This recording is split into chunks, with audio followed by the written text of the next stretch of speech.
Hello and welcome everybody to the Paladins Premier League. My name is Pretty Hair. We're here for our final day of the week. It's been a fun week so far, especially given yesterday having a lot of questions that needed to be answered. Of course, I am not alone here, joined by Kresnik today.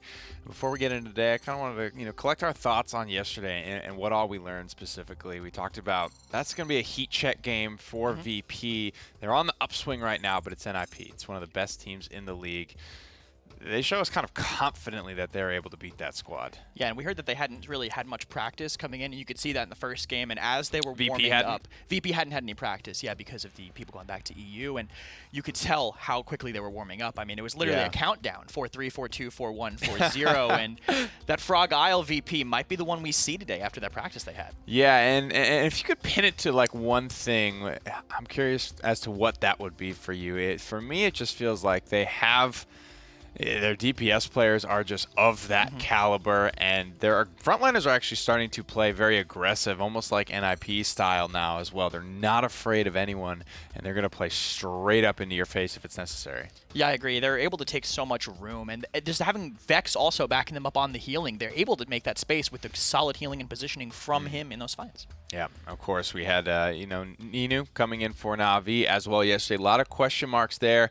I'm biased because I've been saying for a long time, I'm like, this guy's got to be next on the list to get pulled up to the PPL. I think he's an incredible player, and I think he played well. But we were talking a little bit about how Na'Vi got away from that 3 DPS that they were trying to like hard force for like the first couple of weeks of Phase 2, which we talked about why they're in a great spot in the standings. They don't need to get all of these wins in Phase 2, and they want to put themselves in the best spot for the World Championship. I think makes a lot of sense. Yeah, I agree. And being able to force that is going to be good for them, I think. But now they need to go back to standard, but I don't know if they really needed it. To force those wins. Look at their spot in the standings. Second place, only right below NIP, and they're catching up real quick. Yeah, people are starting to climb. 14 and now 4 losses. NIP were really starting to pull ahead of the pack, but they have been humbled as of late. A loss to Envy, a loss to Virtus.Pro, 2 in a row. Hopefully not looking to make it 3 in a row today. The Kang Gang will definitely be going at them full force, trying to tack up that 5th loss. We have a great schedule for you guys today. Again, I don't know if you call it a heat check at this point because they've taken down the #1 seed team in the league, so you have to imagine they would be able to take down the #2 seed in the league with a substitute player, albeit one of the highest caliber substitute players. Virtus.Pro, what an upswing, man. Yeah. 6th place at the end of the last phase, so now they are just marching to the top of the standings, and they seem to be unstoppable. I'm pretty sure they are going to be unstoppable with how they played yesterday. And now that they're warmed back up, they're going to be playing against Even scarier, Na'Vi. man. And with the new pickups, I mean, Cruncy and Arrays, he's been able to, both of them have been able to perform so well. Arrays, I think specifically, has had some games where he takes a lot of pressure, but able to still perform under this. I know he ended up going negative in this game, I believe, but still, he was also getting constantly dove and still finding shots even under double flank pressure. I think that's what's really notable there. You're absolutely right. So much pressure on this guy. Always finding a shot on Alex, and we talked about how even with Roost, that was like cool to watch for sure, how he just wasn't afraid to get in there. A pretty wide champion pool. I think that's what's impressed me most personally. We saw a little bit of that at the MSI, Frog Isle defeating NIP for the championship when they were able to just steal away that Strix from Tenor. We know it's kind of a famous combination for that map. Tenor's had one of the most electric PPL performances with that champion on that map, and for this man to just take it away and do it to him there. Of course, he's not the only world-class DPS player for Virtus.Pro. Fasheko, no hardware, a couple of good finishes in his LAN history, but certainly I think highly regarded right up there with Tenor as one of the best to ever kind of do it from the back line. And I would say, that's a big reason for me personally is Fish is not scared to take those duels. Fish is, if anything, confident, right? You give him an inch, he's going to come straight at you and look to press that advantage for everything it is worth. I mean, it's kind of part of like the ego, and I'm not saying that in a negative way. DPS players kind of need that. You need I feel it, like he brings that confidence to the role. I mean, he's young, but he's been doing this for quite a while, and he's not afraid to go in and take that 1v1 because either A, he knows he'll beat you, or B, he knows his team is going to be there to back him up when he needs it. It's really, it's a great story for sure to watch Fasheko and going up against Tenor, one of his old teammates. Playing some Bob King as well, playing a lot of Drogos. That's a big thing for me to watch today personally. I'm going to be looking out, not necessarily for the Bomb King, but I'm looking out for Drogos, because that felt to me, and we asked him in the interview yesterday, Dosups and Vex were able to offer up some of their thoughts that Fish actually did not want it. And I will eat my words there, because I said, I don't feel like Fish is really the guy to like play, just go along with it and play what his team wants him to play. I feel like at least for himself, he probably usually has a strong opinion on what he thinks is best for that situation, what he wants to be on. That's what I thought it was for the Bomb King, honestly. When they were playing on some of those maps, I thought that was Fish just wanting to do that, but shows that they can be flexible. But they're going to be against a flexible team too, Na'Vi. I mean, they've shown a ton of different drafts. As we saw earlier in the season, they've kind of reverted back to standard now. They're with Ninu, but they still have a big champion pool. Yeah, for sure. I think to bring it back to what Na'Vi were working on earlier on, shout out to the Smite shirt for Ninu. Got to get him in that jersey ASAP. The boy from Sour Team. This is a guy that has some prior PPL experience. He's subbed for a lot of teams. Never quite been on that main roster. Always really performing super well, I think. I've enjoyed watching him kind of immensely, to be honest with you, man. And I think he absolutely deserves this shot.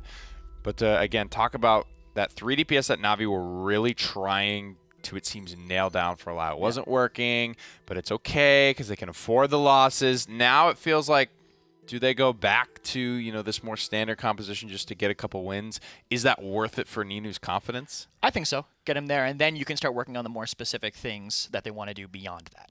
Because I'll be honest, you know, when he used to play with Perdo and Sheepa, he wasn't getting a whole lot of attention, a whole lot of pocketing. I feel like if there's a guy that knows how to like be on his own and operate without a lot of support and know what that is, I think he could do it. I mean, look at Alex from yesterday. He did a phenomenal job of it on Maeve. When Tenor's getting turbo pocketed by, you know, Genos and Torvald, he used all that to his advantage. He used that chaos well. Yeah, I think he did too. And Ninu even came up from being in nowhere. He didn't have any previous experience, came straight to the PPL, proved himself there, and he's going to look to prove himself here today too. I mean, after yesterday, I think they want to bring it up against VP, a team that's looking like the top. We have the map bans. We can take a look at where we're not going to be playing today, where Ninu won't be proving himself, I guess, again, after his performance yesterday. Serpent Beach, again, for VP, banned yesterday. Okay. And Frog Isle for Na'Vi, because they don't want to really play around those snipers. No Jaguar Falls either. Kind of interesting. Jag has been really heavy in every league, the console league, the minor league, the Premier League. It's really almost been in a bit of a heavy rotation. My thoughts on that is that it just, you're not really forced to run anything there. You can do a lot of stuff. Yeah. And because of that, it's not a very polarizing map. You know what I mean? Like whatever you like to do as a team, you can kind of make it work there. It really feels like the better team will win on Jaguar Falls a lot of the time, you know, other than being just severely outdrafted. But there's so many options. I guess it is possible to get easily outdrafted. You can bring out emoji that you didn't expect. You know, it's the only map you can really pull a character like that out on. And Na'Vi would definitely be the team to do it if I had to put it on somebody. Mutu in the past has been able to run some kind of funnier things like that. Ascension Peak, Frog Isle, Serpent Beach, any of those bans particularly stand out? I think you mentioned Serpent Beach a little bit. Is that a standard ban? Yeah, for VP. They've been banning it pretty standard. And I'm kind of interested about that because I feel like with Fish on Eevee, they would have an advantage on that map. They do like their flankers, but I don't know, probably just a couple bad scrim results and your team is just like, all right, get rid of it. Okay, yeah, that's what I wanted to, that's where I wanted to go to next, because that's always the way I've felt about map bans, at least. You know, way back in Burrito D69 days, it was like Frog Isle and Stone Keep. D69 would always win on Stone Keep. Burrito would always win on Frog Isle. And then whenever those teams weren't playing each other, that would still be their ban. It's just because, like, they, I think, hard avoid it. So there's some merit to that line of thought. Yeah, it's two different ways, right? You can do the nip way where you ban two of the same map all the time and just never practice it, but then teams always know what you're going to be banning, right? Or you can be more flexible, but that kind of might make your map pool a little weaker. Going to Bright Marsh, interestingly, after banning Jag, a map that's kind of similar, but it does kind of open up a little more to the flanks. Different, but same. But different. Yeah. I agree, man. A couple of flank routes for sure, but overall, a lot of the themes are the same. Not really a very prohibitive layout to where you need something that can blink or dash or get up to the high ground. Some clever use of jump mechanics, and just about any character can take what little high ground there is to be stormed on Bright Marsh. Game 1 of VP Na'Vi in the works now as we are into draft. Maeve has taken a seat. Torvald as well. Atlas so left on the ban for Na'Vi. Either they leave something open to grab two powerful front lines, or they ban Makoa and get their pick of either Asher Khan. I honestly wouldn't be surprised to see VP just first pick Eevee after the Maeve ban. I think maybe they just either they're going to take it first or they don't think Na'Vi are going to take it in their first rotation. You think so? With a ban like that, yeah. I mean, Ashe and Con are up now, so they might just grab Eevee, give them that, or they could go Ashe again. Na'Vi, I really hadn't been falling back on the Eevee too much, so I think that agree. could be reliance. Creatives was kind of getting in there, but it hasn't been super high priority for Na'Vi in a while. Picking that early for Ninu, it's not an outlandish thought, really, because, you know, you want to have, you know, this substitute player comfortable. And we keep saying sub. He's main roster now. He's officially going to be locked in. He just has a long repertoire of substituting in, but an absolutely incredible player that, again, I think completely and totally deserves this spot on Na'Vi. Con Willow will be the selections for VP, perhaps trying to get a read on that Inara that I think was pretty impactful for them yesterday. That, or also, Willow's just very strong into Grover, and VP have been falling back on that quite a bit. So having that on this map, it is kind of wide, so you'll have to play on one side if you're going to play with the Grover, but if you do that into Willow, it makes it significantly harder. And VP, we're kind of right on the hard read. You don't need to pick the EV that early against Na'Vi, because they really, again, have not been falling back on it. Here, response for them, I expect them to take probably a point tank, and I guess Furia most likely as well. Now it's been locked. Actually, going to go with a hit scan instead. They don't want to give Na'Vi that rotation potential on their backline. I believe they ran this here yesterday as well. Damage, amp, movement speed. All the things that Torvald provides just on an ultimate. And an ultimate is a stretch. This is, oh, it's actually going to be a Leon. There was merit to the Lex, but I think the consistency of the Genos Torvald Pak was really kind of what made that work for Tenor yesterday. And they will not have that here. Leon, of course, one of Erase's favorite characters. Hard and fast, one of his best performers. Spunky having a migraine yesterday. Looks like he's coming out of it today. No sunglasses, no hood up, no hat today. Spunky feeling good. Still struggling though a little bit, it looks like. Really thinking about the draft. And you were right about the Willow into the Inara. They picked the Barrack to kind of force them into a worse matchup. So point matchup though, I still think it's favored for the Inara with the wall. Just being able to force Barrack to the wall leave on a Bright side. Marsh, man. Yeah. If they control the apartment side Golly. and the Inara wall's main, the Barrack has to walk into the entirety of VP. And yeah, there's no way out there. It is absolutely brutal. Doe played it lights out Inara yesterday. Oh yeah. I don't know what they put in his Wheaties, but I hope they found some more of it today. I think they are really going to need him to step up. He is an absolute veteran of the scene. Thinking on Na'Vi, I mean, Lazy and Spunky are really the only two that go back as far as Dosups. You have to remember that Dosups, international land under his belt. Somebody who I'm looking to really be a rock for this VP roster. They're locked in. Quick thoughts, one word. Who you got? Na'Vi. Okay, man. Na'Vi. Let's get it down to the casters for game one.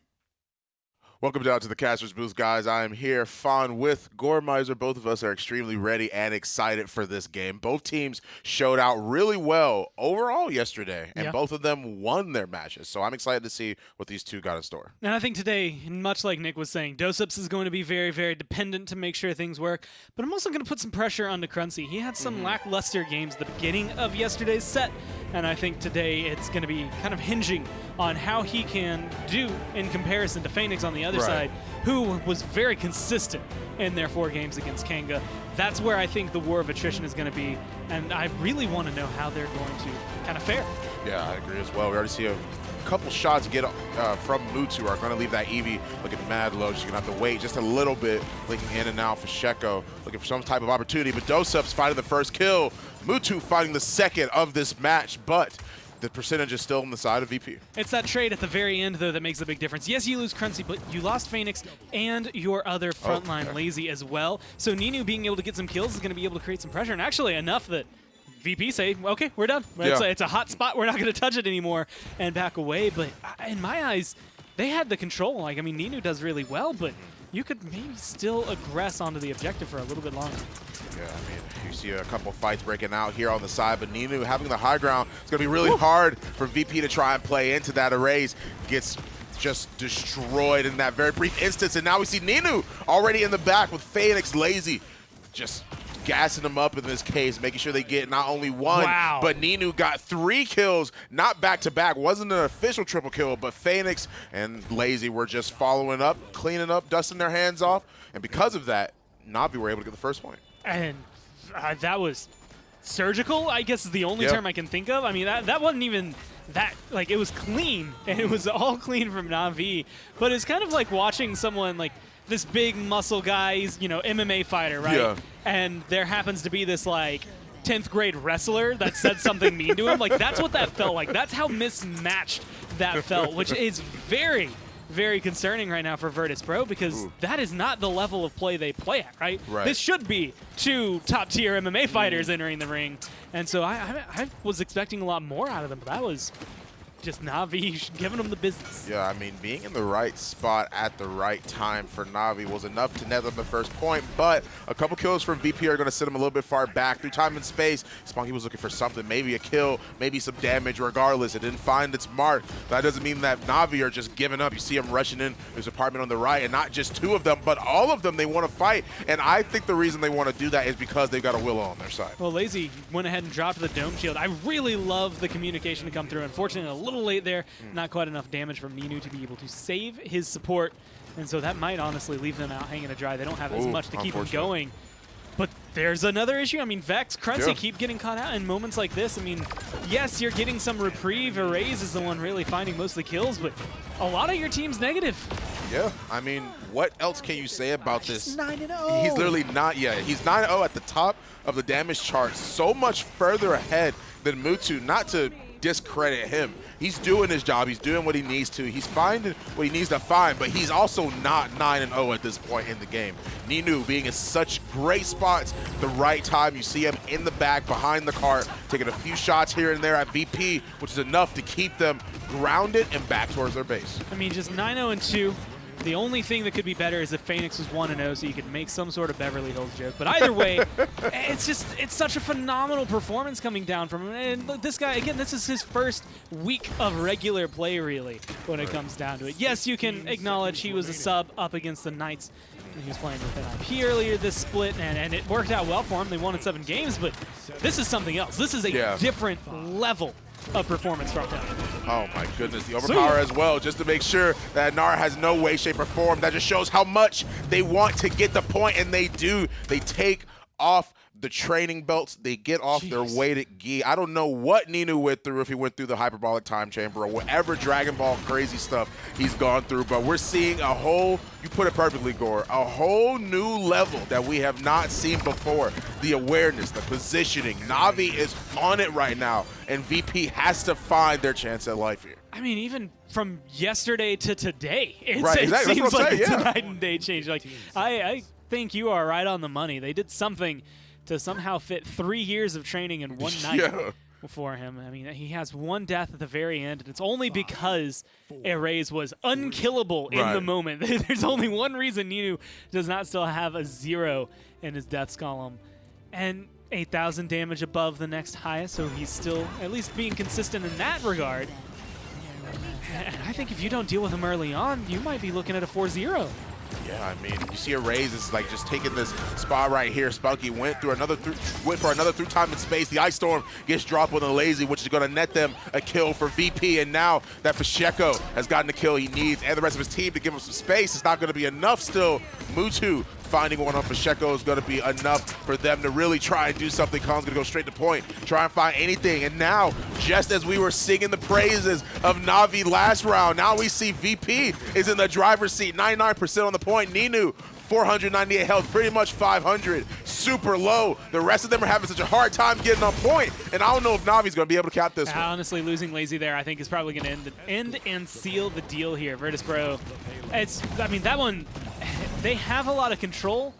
I don't know if you aren't scrambling as Na'Vi to get to the objectives because of how fast they're capturing it, though. I don't think they win that as heavily. I think that was one because they had comeback mechanics. So Virtus.Pro are going to need to very convincingly push this through and can tie the game up 2-2 in order to make me feel like they're on that level right now. 110%. Pacheco finding the shots he needs to try and open up something for his team. Erase, aware of the fact that Vex was now just killed, does manage to trade Ninu for it. That's going to be enough, but not enough to keep them grounded since their support is gone. They'll have to wait a little bit longer for them to actually try and find some type of opening. But Arrays is hitting the shots it is he needs to on the side. They aren't fully out of it, but my good, do you see that flick? That was crazy. Pacheco, he heard him, looked up, sniped him, and immediately went back to doing his business. Good job from Mutu. I mean, for a long time, we've talked about some of these direct damage dealers, Rock Monkey and Vocal, a lot of people who have really, really solid aim. Mutu just barely evades that conversation, honestly. It's just because the rest are known for their snipers. Mutu, not necessarily known for bringing them out as often, although I will say his Strix is phenomenal right now. He's getting just shut down by Pacheco, who seems to have remembered, oh yeah, I'm really good at Eevee, and decided to, kind of live up to that. Yeah, I agree. You see that they have 4 ultimates online for VP, 4 ultimates online for Na'Vi as well.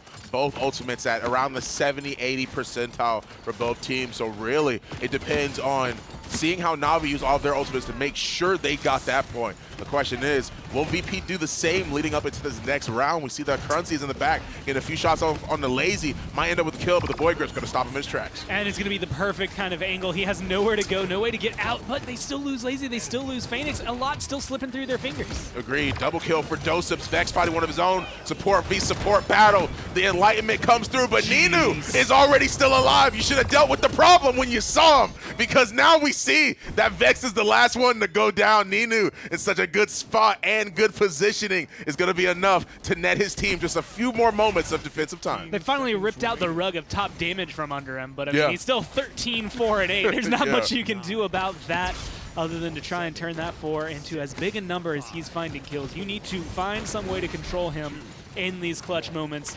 But right now, focus going to be on the front lines. Try to get rid of them, try to push this in as they're in overtime. Yeah, they are. Blink in, Blink out for Wormhole. Try to get the overtime touch is not enough, though. Doseps does go down, which is going to be big. Pacheco finding one of their own front lines as well, but Vex wants a kill of his own. We see that there are 4 individuals. Double kill for Vex. Arrays a double kill of his own, followed by 1 for Doseps. Is going to leave with a team wipe and closing out the round. I'm going to give them the credit that I think is due. Virtus.Pro, yesterday, they lost the first game, and then proceeded to find 4 maps in a row. This one, first round, not going exactly the way they wanted it to. That was what I expected more from this team. And I'm going to be honest, that's kind of what I expect for the set when it comes down to it, is just these two teams punching each other about as hard as you can until one either tires out first or you win, whichever one happens. So it could be a realistic world up to 7 games. Could be 5, could be 4. You never really know. I think this round, again, is going to kind of depend on Ninu. They burned down the Dome Shield, so you're coming in at a 1 disadvantage in ults. Now 2, I guess, if you want to count Scout in that. But you still have the Inflame, you still have Assert Dominance, you still have a Seismic Crash. You have a lot of goods for Virtus.Pro. I agree. Ice Storm just having gone down, followed by the Inflame as well. We see that the ultimates are coming out one after the other. They want to fight, but VP is already triple teaming Phoenix. They don't want to let him live any longer, but Ninu agrees with that statement. He's like, I don't want to let your frontliner live any longer, nor your damage dealer. Pacheco, Doseps going down as well. Spunky finding one of his own, but not before Vex get the kill on the Ninu. Couple of good shots here. Could potentially trade this out in favor of Arrays, keep the pressure going. But his team is going to have a lot of chance to come back, is what I was going to say, until 2 of them die right there. I didn't expect both. Arrays falling, you can still fight back from that. Arrays and Vex falling, it makes it a lot more difficult, and that 72% becomes very daunting. Exactly. There it is. I was just about to say he's going to wait for the overpower. See ya. Let me know whenever it is you get back, because for sure 84% for Na'Vi already onto the point. Pacheco is trying to get a few shots here and there. He blinks in to make sure he can get the touch right there, and he does actually cause the overtime for a little bit, or at least causes it to stop in his tracks. Lazy and the rest of them do want to deal with him, but Doseps comes right around, wants to make sure he can follow it up. We see how low Pacheco is, but the fight's not over. They're living so long. Shoulder bash for Ash to get in there and try and get things started. And this is where the hard part really comes in for Anara. They have Dead Zone on their side. Ninu just gets to deny the point whenever he wants, and that denies Virtus.Pro. Yeah, indeed it does. Arrays goes down immediately. The overtime timer is done, and that would net Na'Vi their 3rd point on Bright March. Now, I'm genuinely curious. At this point, I just saw Ninu's name pop up so many times with that. Can we see his slash lines again? Can we see the score is 21-7 and 11? Come on, man. If you ignore the assists, just his KD is at 3.0. Yeah. Then imagine the fact that that's going to go up because of the assists that he has been a part of as well. And he's such a huge impact as well on the point. I mean, Once you got to 80%, Na'Vi are sending Fasheko in, trying to do whatever they can. Sending Dosups in, trying to do whatever they can. Willow just dead zones Dosups, and he can't do anything. Inara has some nice sponginess. She absorbs healing better than any other tank because it's built into her kit. Right. Dead Zone denies you that one inherent ability, the one thing that I would argue makes Inara such a great point tank. And so Ninu just kind of smacks him back onto the ground and says, no, you are not going to stand here. You're not going to contest this. And it's made it ever more increasingly difficult for Virtus.Pro to have any control on the mid fight. I agree. I feel like that's something that you don't quite hear as often, is the fact that on this map, Willow gets praised because of her ability to be able to fight and contest apartments like no one else can with her blaster bow. You made it such a great point. Dead zone is always something to be frightful of. Willow is extreme point denial. You cannot step into certain areas because of the fact that she completely negates your healing. So you made a perfect point. Inara being able to try and sit on that point, try and do what she needs to, complete denial, literally just firewall. No allowed, no ads, no nothing. Don't want to see anything from that. There's pretty much only one champion I think I could say that in my mind denies area better than Willow, and it's Dredge. And it's very specific circumstances, but you're not going to stand on a point if Dredge is there, right? If he's doing his job. And that's the thing, is like, Willow, you can stand on the point. You're just not going to have a good time while you're doing it. You're going to maybe find a kill, maybe keep things going. And like you can see, Dosups right now has that performance. He's not getting shut down. He's not getting countered out.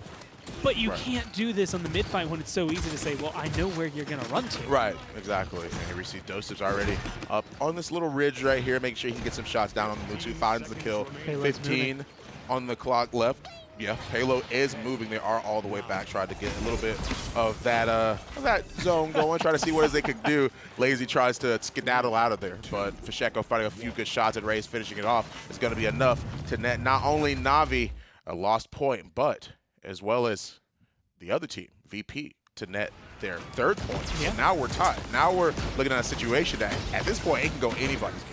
And it's all going to depend on this last mid fight. Lazy, though, I will say, it's 2 days in a row that he has done this, and I think it's very impressive. He has slipped through, usually mounted, but even just being able to get back to the payload in a position like that, it's enough to do one of two things. In the perfect world, everyone on Virtus.Pro stays completely distracted, and that payload just rolls in and he backdoors, right? That's the ideal for Na'Vi. In I guess the next best scenario, he pulls back everyone that is zoning for Virtus.Pro, and then Na'Vi can come and kind of roll over them getting back to the objective. That one was pretty much worst case scenario. He gets there, he distracts them, and then they weren't able to do anything with that distraction. Point fight already starting. Fights breaking all over the place. Ice Storm as well, I believe, onto the point. Yeah, try to make sure he actually can't get anything going. Lazy does go down. That's going to be the first fight that we see that's going to try and buy its way towards VP to close out this game. Just a nice amount of control. It's all going to depend, I think, on these tanks. You have Overpower ready, where that's been the kind of counter for this assert dominance, but he's going to be able to slam down twice this time, getting the stun. But unfortunately for Cruncy, he's still going to get pulled out of it thanks to that Overpower and burned down. There we go. Fasheko with the ice block, trying to find his way out of there, moving as fast as he can, but does not escape death. Death is inevitable as far as that case is. He actually does manage to kill him. Fasheko, Spunky gets the kill on the raise, follows up soon after that, and now we see VP pretty much dropping like flies. 6% onto the point. Deliciously dropping, I should say. I mean, if I hadn't eaten, they'd be dropping like fries as well, either way. It's 84% picked up for them. I think that's kind of the big thing. A couple of good shots here could open up and seal the deal for Na'Vi, but it's a dangerous game. You do still have a seismic crash. That's still good setup potential to come back into the objective. I agree. Here comes the seismic crash as well. Trying to find something that does manage to clip Lazy in that situation. Does actually get the stun. Now that the wall goes up, Dosups is in control here. Willow's going to have to find a way over and try and give the dead zone as much room as she possibly can. But so many of Na'Vi are just falling one after the other. What looked like a dominating game is now in the hands of VP for their first match against Natus Vincere. And it took them a little bit to get there, but they climbed the mountain they needed to. They figured out what problems they needed to deal with, and you can even see it. I got a peek of one of their screens there. Ninu still got the top play 100%. In the game, and I think at the end of it, I don't know where his slash line ended up, but you know it's still going to be looking good because just at the end of the third round, 21 kills, right? So it's moments like that where you had a really solid performance, but I think a lot of it hinged on the Willow, and once Virtus.Pro kind of started playing around that, you lost a lot of the momentum that you had Right, behind exactly. you. You didn't have as much kind of battering ram power to slam down the door. Yeah, it was really just one thing for VP to really just sort of lose in the beginning, but now we see that they also came back, got the momentum they needed, netted them the first game, and right after this break will be game 2. iNap, powering the control room for the Paladins Premier League.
Welcome back, everybody. After game number 1, VP reigns supreme. A pretty even match, I think, back and forth. Both teams, getting there. They're capping their push. Comes down to the 3-3 when it's all said and done. That early lead just insurmountable. I think it was 84-ish% when Dosups was actually killed, and Na'Vi finally got to get on. Almost like they kind of Na'Vi Kresnik. Yeah, I mean, that's the power of getting objective time that early, right? It denies that retake potential. Na'Vi had it, but once VP got it back again, Na'Vi couldn't get the second one. Yeah. Without that objective time, Na'Vi might have had a chance. Is this as a result, do you think, of the space that, he got overpowered out and killed almost immediately, but Crunchy with, like, the deepest assert dominance, I think, of that game. You almost had a couple of rooftops in the back. Yeah, it also forced out the overpower, too, so that was a lot of potential out of the fight for them. So good play by Crunchy there. Erase really strong here on the damage chart. 6 digits, 132, just barely above Ninu, who almost had an equal performance there. Yeah, pretty crazy stuff. Ninu had a very, very hot start. Kept up that pace, fairly well. 21-12 there throughout the game. 14-9 for Mutu, playing a little bit of the big game. Cassie, but it was all about Virtus.Pro. Dosups having a couple of great moments, talking about how critical he was, or is really, for this Virtus.Pro roster. Inara, she's evolved, man. She's evolved this phase, this year, whatever you want to call it. Inara players have just found a whole new way to get involved in these fights and make sure that the impact is being felt of one of the tankiest characters in the game, walking people down, forcing map control back in favor of their team. I think people have just realized how important the damage reduction is for getting aggressive. People used to use it just to re-heal, just to hold the zone, but now they walk in with that, there's just no way to get focused down in time before that's down. Tough stuff there, and of course, the space being bought by Dosups has to be used by someone. Arrays and Fisheko proving to be critical roles there. Getting his character, man, getting that Eevee. It's a character that is so scary for a lot of reasons because it's tough to deal with. It's self-sustaining. It's mobile. You can run it on a lot of maps. You just have to really be worried about those kind of counter picks. And with Leon being snagged up as early as she was for Arrays and the type of performance that he has on that character, Fishy's just got free reign. Yeah, and we'll have to see if he'll have free reign here. Stone Keep, this one would be Navi's pick too, so that's kind of what they think is going to be able to help them deal with it. I'm already thinking Drogos. What do you? I was going to say the same thing, but if Navi control Keep, it's a little harder because it lets them have that very tight high ground where they can spam up to the Drogos. They're kind of at equal level to him, and the Eevee can't play up there either. Early Torv ban by Na'Vi. They don't want to play against Fisheko or Arrays getting pocketed. Quick Atlas response by VP, so nothing too surprising here in the drafts yet. They just want to get these powerful off tanks out of the way. Well, one powerful off tank and one off tank that kind of just does something that nobody else does. Support tank. Khan Ash were the first two picks traded out. Game number 1 is Na'Vi mull over what they want their second ban to provide them.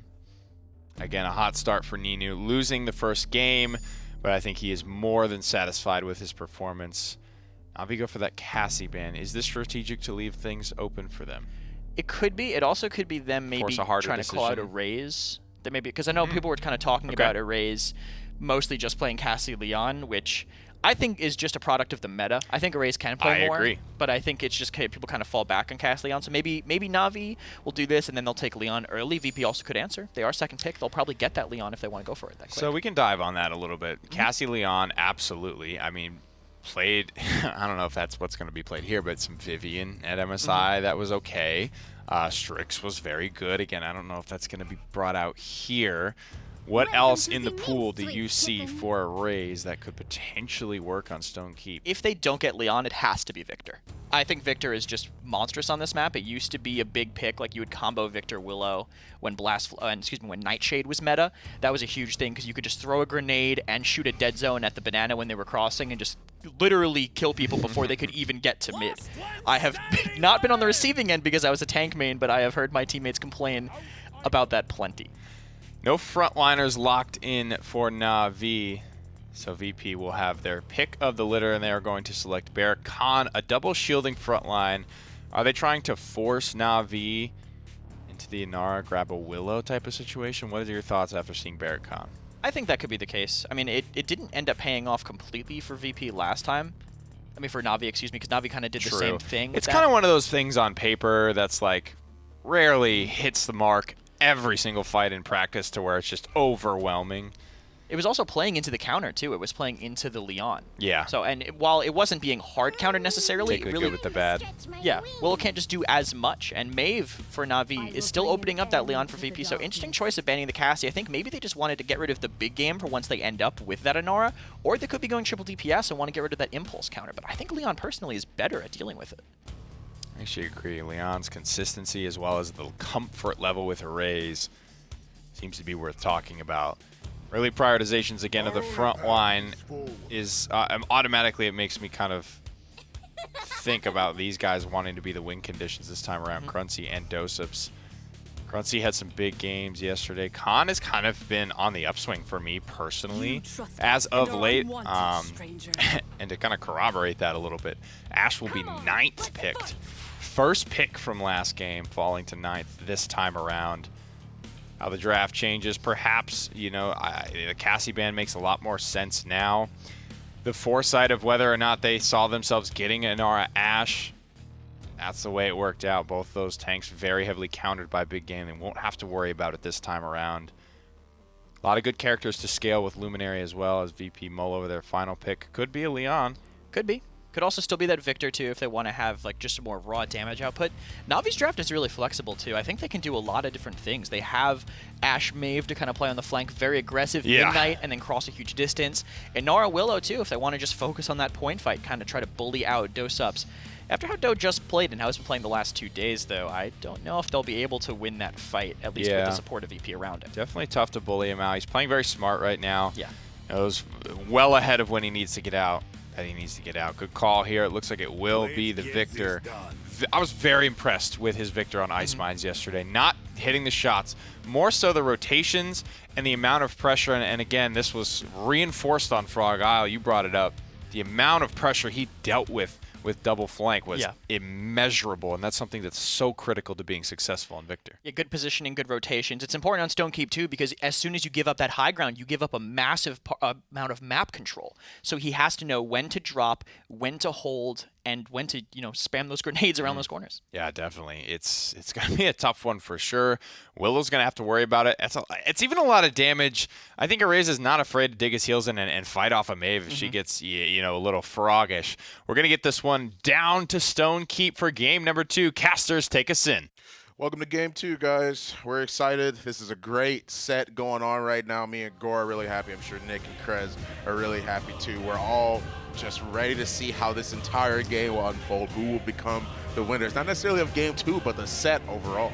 I think anytime you get a game like that Bright Marsh match, you start to question who has the merits to win, right? I mean, it comes down to it. If Virtus.Pro are able to, I think, seal the deal here, this has been historically one of Navi's best maps, and so I wouldn't be too surprised to see that trend maybe continue for them. But if they can take the cake here, then I think we might have around like a 5-game set, right? Yeah. I think there's still a good chance for Na'Vi, but this is definitely one in my books. If they want to make this go longer, if they want to be able to turn it around, you got to start here because it's your favorite. It's just one of your best maps. Yeah, I agree. We already see that they pretty much gave up keep control there. VP opting to go just straight to point and control the lower ground. Meanwhile, the keep is controlled mainly by Na'Vi. Dead zone gets dropped, forces pretty much the barrier directly off of point. Dosup's going to pretty much back off for a little bit. Shackle's looking really low, and Phoenix does manage to find that first kill.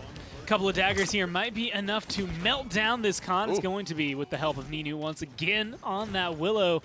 But Cruncy was able to get rid of Phoenix beforehand. Overall 2 for 1. So again, in favor of Na'Vi, and you can see that in the percentage. But I mean, it's a little scary to think of Ninu maybe having the same potential he did last map on this map. So Fasheko kind of in the same zone. I want to know what these blasters are going to be able to accomplish. Yeah, I agree. Fasheko actually went for a couple shots there. Overtime timer is ticking down, but Na'Vi seems like they're in control. Not necessarily Na'Vi. Yeah, Na'Vi is in control of the point mainly. We've seen a lot of the kills come out either or. Fane is getting that first kill, and immediately we do see that 99% on the point. VP's not going to be able to touch. So far, very, again, lackluster from Virtus.Pro, although this time you have to look at it potentially being a little bit of a different reason. When it came down to it last round, it definitely felt like there was just one member going above and beyond on Na'Vi, and once you were able to deal with that, made things a lot easier for them. This time it felt like they just didn't have the pressure they wanted on the side of Virtus.Pro. Cruncy hasn't been able to find so much going in with the con, and much like that one kind of indicates, he goes in, he's able to CC and kind of corral, and there's no follow-up, no kills coming out from him.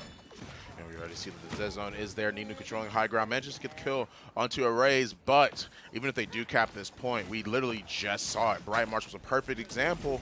VP takes a little bit of time to charge up. Once they know what it is they need to do, they'll do it effectively, and they will clean house. So, knowing that, Na'Vi, even if they do win or cap this first point, I'm interested to see how Navi's manually going to adapt instead of VP, because we know VP has the means of actually trying to fight.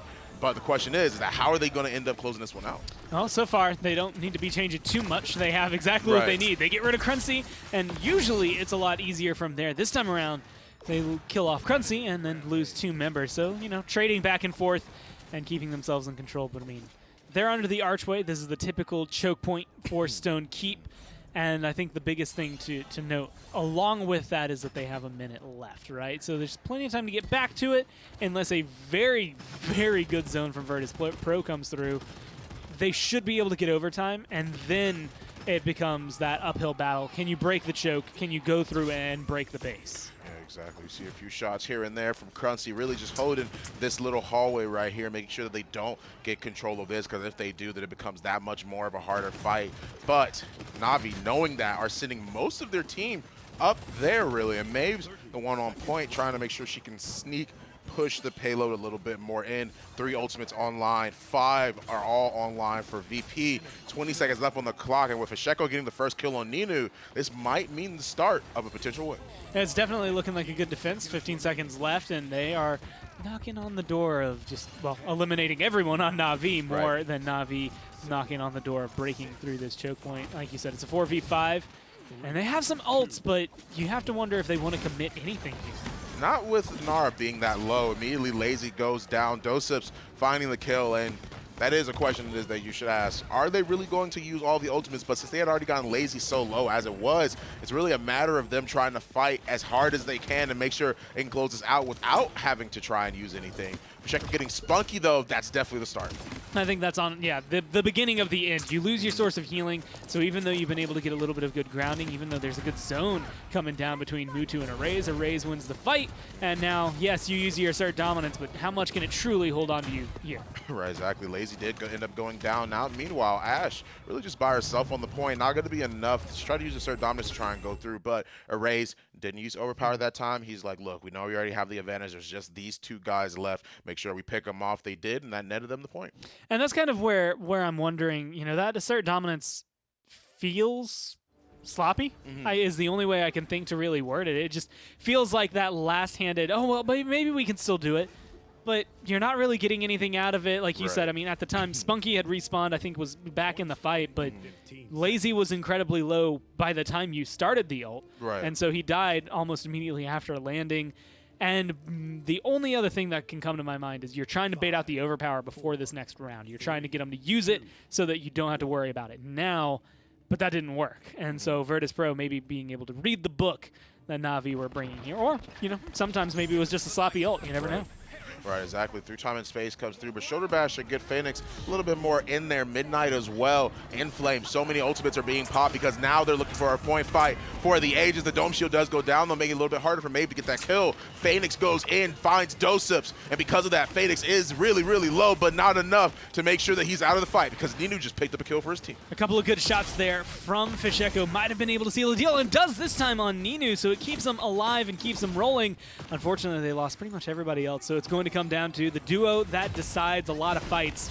Cruncy, Fishy, what they can accomplish and how many kills they can find while their team recoups. No, but no fear, the cavalry is here. The rest of the team ended up just coming back, forcing the rest of Na'Vi into a bad spot. Good wall from them, though, because that could have been really bad if it would have let them into that choke point right there with the rest of VP staring down their sights. Lazy trying to encounter this fight. Not really sure as to why either. Has to really back off and needs to give the respect that they need. Might be trying to stall for just a little bit longer. Blink in, blink out, but not enough to keep himself alive. He blinks and he's dead. But it does a different job. Lazy, incredibly low, having trouble getting back to the point. Does get stalled out, but maybe not quite as long as Fisheko wanted. That 96% was almost able to keep ticking up, but they got forced out.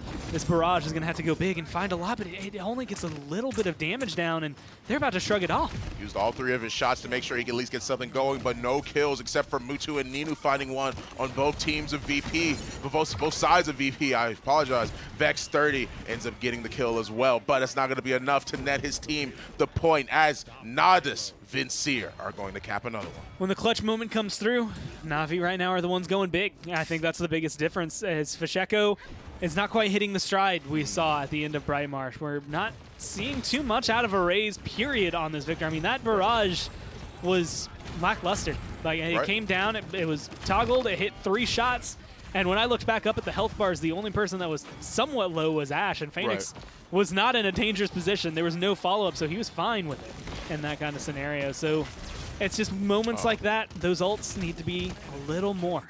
I agree. Fisheko did make sure that he traded his life out for Ninu, though. Lazy picking it up, or that's going to be good. They are down on Willow. The commander's got to make sure that he actually does throw Mutu back. Tries to get himself a little bit of time to live, but it's not going to be enough as Crusty goes down, followed by a couple daggers and the finishing blow from Lazy. Vex and Fisheko are going to be still alive. They're trying to make sure they can do what they can with Dosups holding just the stairs. He's trying to do what he can, but it's not enough as Faithfly is there, and it's ready to go.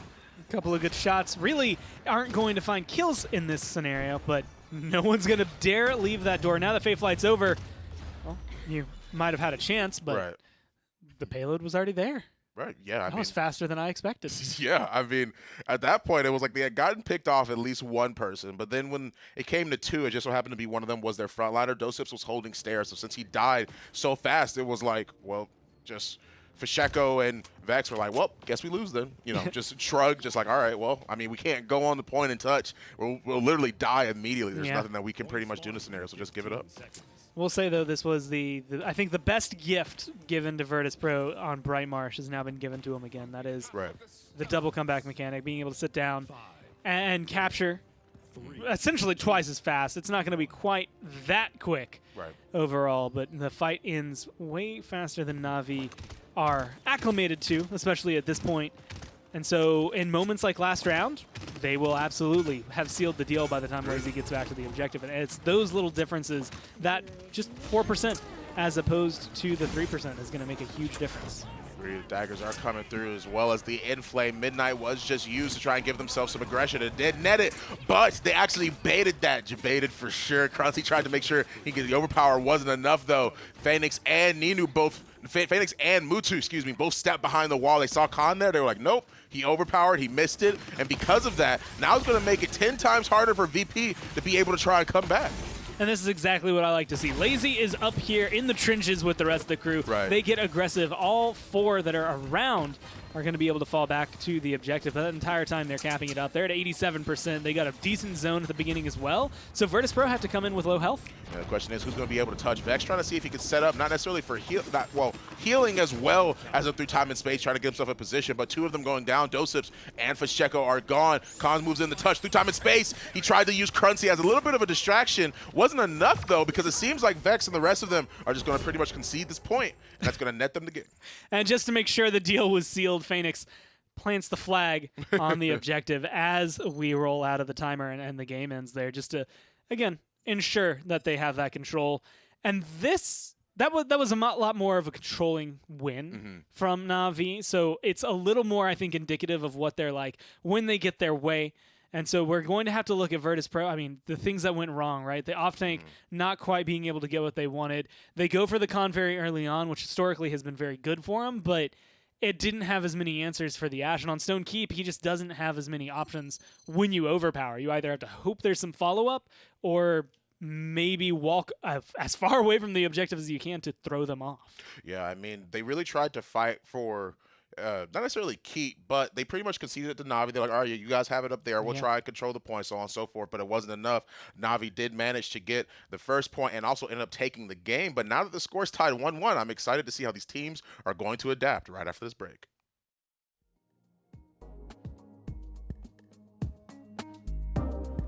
Alienware, the official PC provider of the Paladins Premier League.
Welcome back, everybody. Stone Keep goes the way of Na'Vi, frankly, a little bit more convincingly than even Brightmarsh went to VP in a 4-1 fashion. Virtus.Pro just couldn't find a way to get their feet dug in, I feel like. Yeah, I feel like Na'Vi's draft was just too flexible. I think the tanks were just making so much room.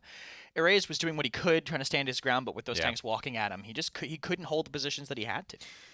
On Stone Keep, it's so critical to hold that high ground, and one of the last kind of sights we have had from Erase's perspective is him just trying to ADS gun down Lazy, and Lazy just walking straight at him and not really caring.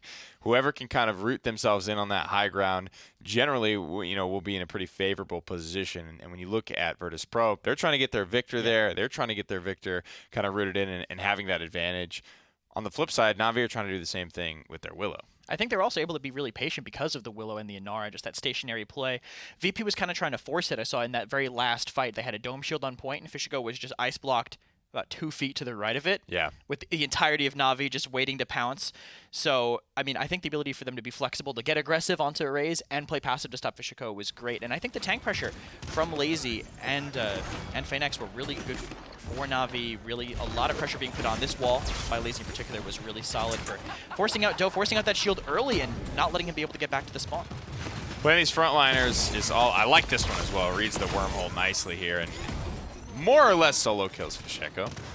Has a lot more HP to work with, a lot of great cooldowns from Lazy, and having that kind of sight, the frontliner sight, the instinct to know when it's time to go in, when it's time to get out.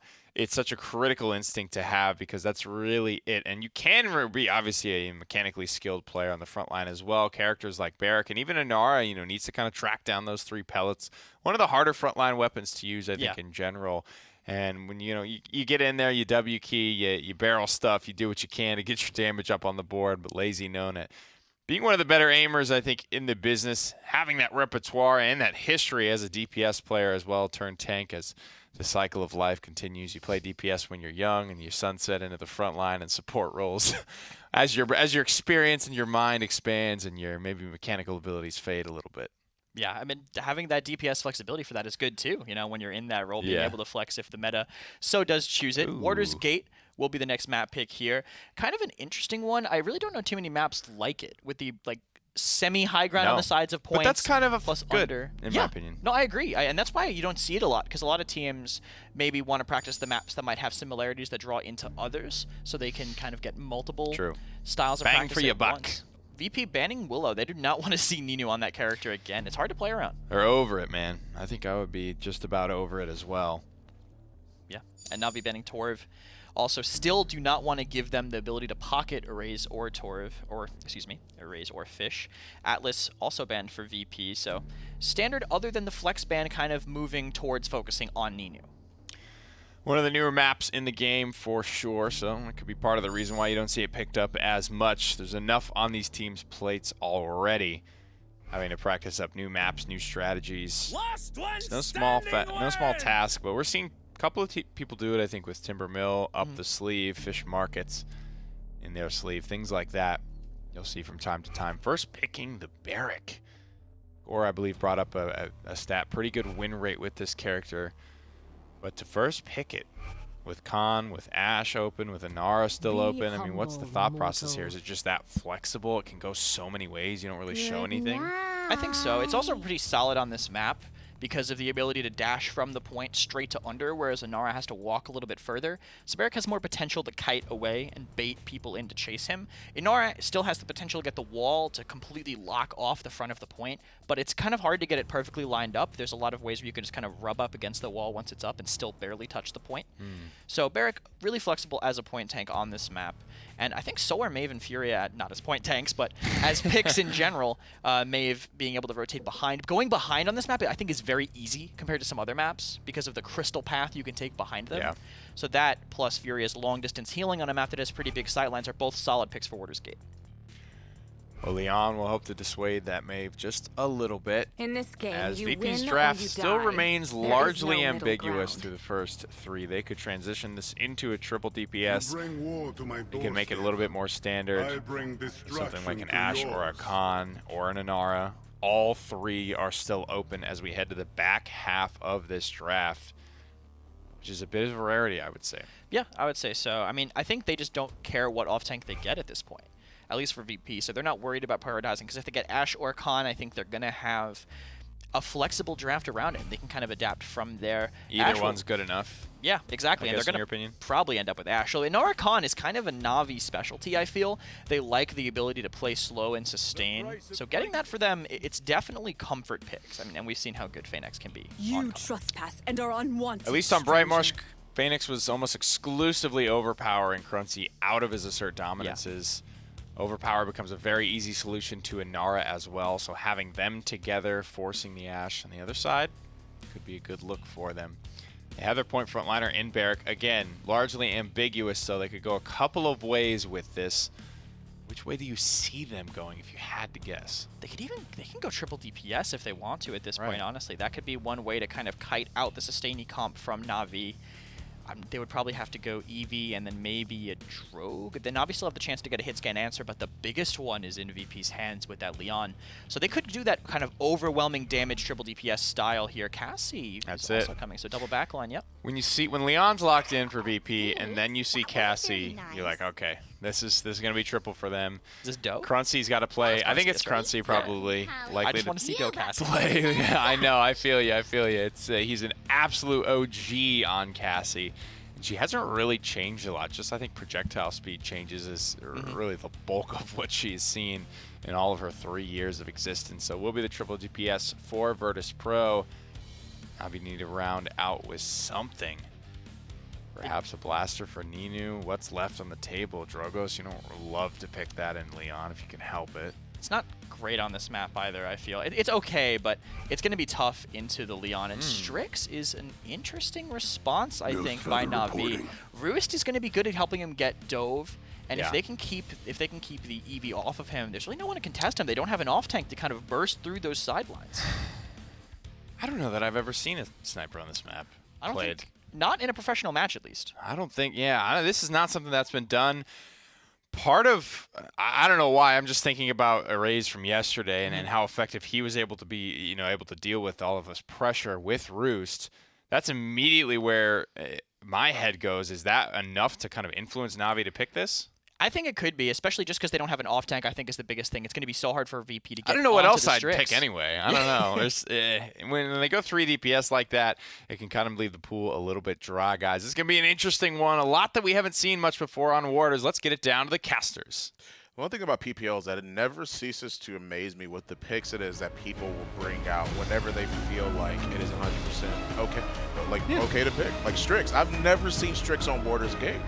No, but when you look at it, I think there's two things that are representative of this Strix coming in. Cass and Leon have been picked up, so the third kind of tier, I guess, in that list becomes Shaolin, which is actually where I would say in the past we have seen Na'Vi go, and a lot of teams go over that. And on this map, he's been kind of okay, I guess is the best way to word it. But Strix was really good for them yesterday. And so I think that's what they're kind of banking on, was like, you know Right. what? They did A say lot that. of this map, there's some long line of sights. There's, like Kresnik had mentioned, Roost being able to help me deal with some of the incoming direct damage. And if I could connect the sniper shot along with that flare, Oh my well, gosh. you get that. Well, first blood already on the side of Mutu. He's looking to make sure that he can make some big plays in this case. Now that Genos is out in a bad spot, I would not want to be exposed to the Strix. The damage came through, netted them first blood, and now they've got 40% on the point. I mean, it's just solid control. It's one of those things you never expect the sniper to get aggressive. And when all of a sudden you're getting plugged for 1,200, or if you get headshot, 1,800 damage, and you can't really return the fight in that moment, Right. all of a sudden it becomes a lot more lopsided. It's these moments when he misses the shot, those are the ones that might give VP more of a chance, but they don't even have the time.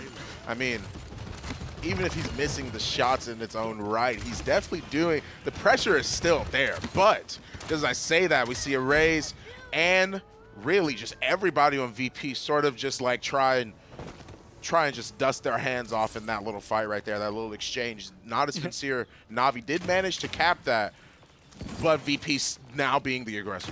And it's one of those things because Navi's very aggressively positioned around the mid-fight, and then all of a sudden Virtus.Pro can just collapse in on them however they want to. They can be aggressive all they need to. And also, I want to say lopsided, like if that fight goes on a little longer, maybe they do get some advantageous positions, but again, they didn't have the time, I think, to get set up the way they want to do. That was a beautiful disengage It was. to knock Lazy right down the hole and send him flying. And now it's just systematic kills. Yeah, caught him a little bit with his cooldowns off guard, but Fasheka with the triple, the young triple kill. Arrays finding himself one of his own just in that little exchange right there. We already see that VP's ready, man. They, like from last game, now, even though Navi capped the point, they are winning a lot of these mid-fights. These opportunities that Navi are trying to take to get back to the point, they are just winning. However, Caster Curse, evidently Arrays goes down immediately on VP side. Shekel currently locked in a one-on-one battle with the Khan, and he's not going to go down yet, but Shekel's trying to find something. Well, they did everything they want. Yes, he finally finds himself a kill. They find 2 up against Navi. And they stalled that payload for a little bit, but they only stalled it, again, for a little bit. Lazy has made it back to it and has been pushing it forward. And it's the same story that it was 2 games ago, the same story that it was yesterday. And ultimately, he's going to get burned down because of it. But he pulls all of Virtus.Pro back, and that gives some ground for Navi to get back to the objective, find themselves in a position to maybe win a fight, and push this thing into overtime. If Sheka up on the high ground trying to get a few shots. The shots were missed, though, on Strix's side, but he's got the pistol with him. He's ready to fight close quarters if he needs to. Sheka getting the kill on Spunky, though. Their healer is down. That's going to mean a lot for Navi to try and see if they can get anything started. But, I mean, with Spunky gone, it's going to be a bit of a problem.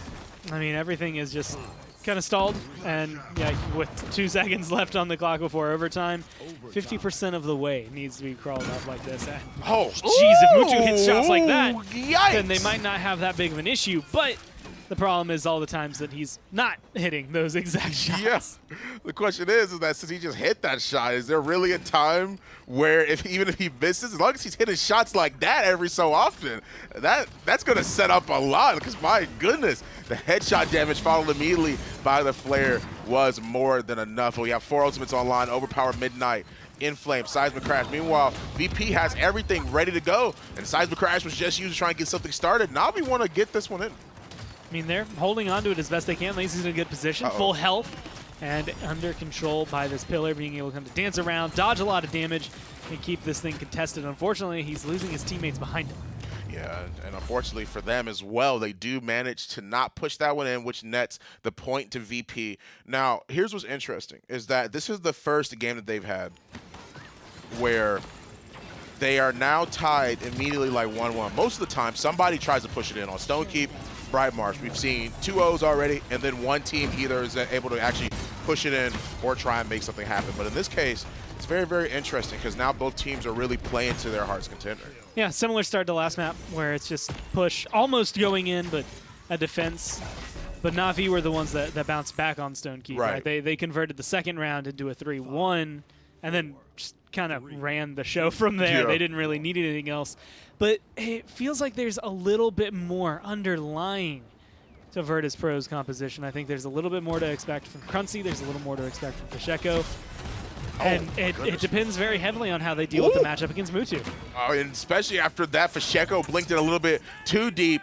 Accidentally hit the wormhole, I believe, which put him in a bad spot. The overpower came through to make sure they could capitalize on that kill on Fasheko. Cruncy finding one on Spunky. They traded 1-for-1. Mutu finding a kill of his own as well. And now we see that Vex and the rest of VP are going to have to back off a little bit. I mean, unfortunately, they still have a lot of ults they weren't able to use, but it's not on anybody who can just jump in and use them, right? They have to wait for this Barrack to come back. And this is the deficit. This is the problem with triple DPS. If you're not winning the fights because you're overpowering them with damage, then you're not winning the fights at all. Your tank disappears. You have no objective control. Yeah, but unfortunately for both teams, Fasheko does end up getting the kill on Ninu, but also he goes down right to Lazy. Phoenix, though, now that's a kill that might be interesting. If they can net it on Mutu as well, this might be the chance that VP can use to try and start something. A couple of good shots right there. Ray's looking to be able to seal the deal. Does get rid of a few members himself. Lazy right now staggered out, and that's just beautiful. It's 78% stalled for Na'Vi. Now Virtus.Pro get to move in, and this is where triple DPS can take the reins if they just get aggressive. Yeah, I understand that for sure. Fasheko already up on this little high ground ridge right here, getting a few shots every now and again, making it hard for people to try and hit him wormhole, just using the blink to try and do what he can and get out of there, but it's not going to be enough. The daggers from Ninu were too precise, but it was just long enough for Fasheko to be able to stall, and they were able to cap that point. I mean, all they need is a couple of good shots here from Mutu. I'd actually love to be able to see what Mutu is running here. Since he is the odd man out, his loadout is going to be maybe a little different. Going to have Dexterous, so swapping to the sidearm a little faster. Movement speed when he enters stealth, as well as reducing the movement speed penalty of going into the scope. So he's going to be able to kind of keep up with his movement. And admittedly, against a Cassie, a Leon, and an Eevee, that's what you need, is to be able to go into your scope and not stress about the shots you're about to take.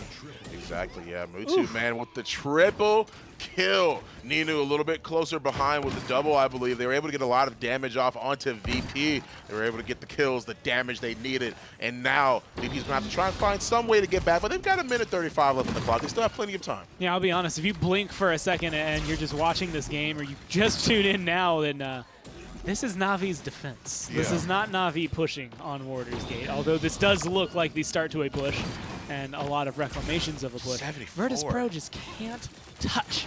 Fasheko finally gets rid of Mutu. They get rid of Ninu. Yeah. That should open the floodgates and let VP through. For sure, Lazy's going to try and do what he can, but now that Spunky is the third to go down, for sure they'll be able to make it back to the payload. Lazy's going to get staggered a little bit. Him and Vex are pretty much, Raze and Vex are pretty much just like letting him do his thing before they actually finish him off, make sure that they actually get the kill. A minute left on the clock. They made it back with pretty ample time. They could still make something work here. You know, honestly, they might have been able to stagger him out a little longer if they wanted to make sure Lazy wouldn't be here. Like, it's just that dangerous game. Inara does a sneaky amount of damage, and it's not going to be enough that she's top of the damage charts, but it's enough that if you don't pay enough attention to her, she will kill you.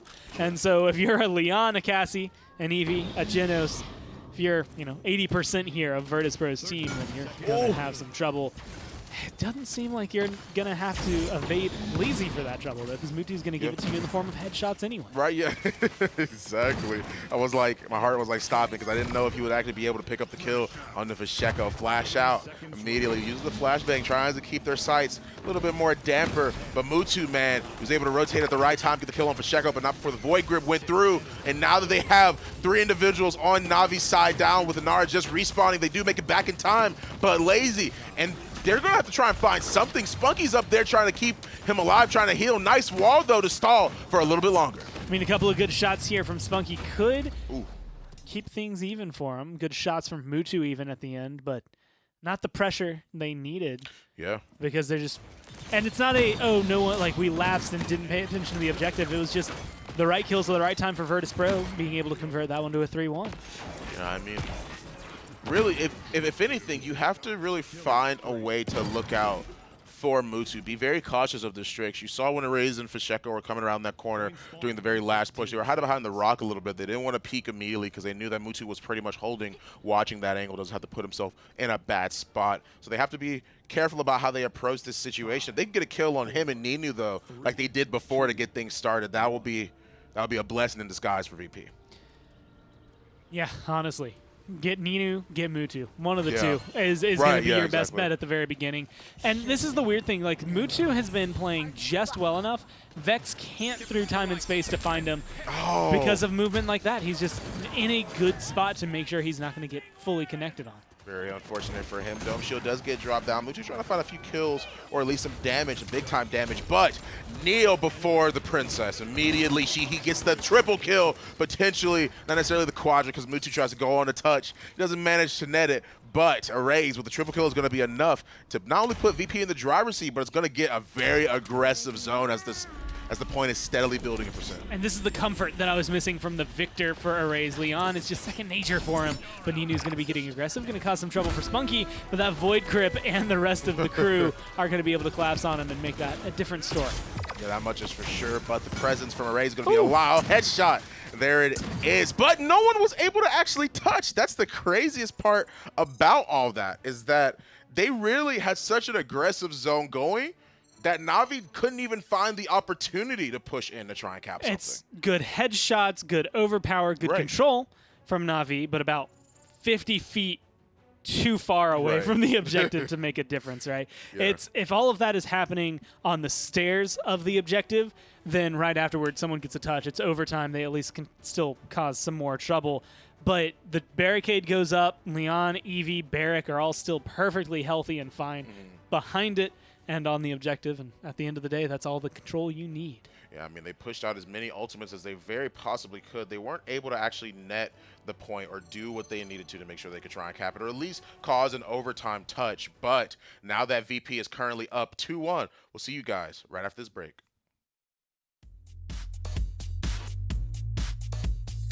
The Paladins Premier League is brought to you by Evil Mojo, developers of Paladins.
Welcome back, everybody. VP on top after Warder's Gate. Triple DPS comes out from them.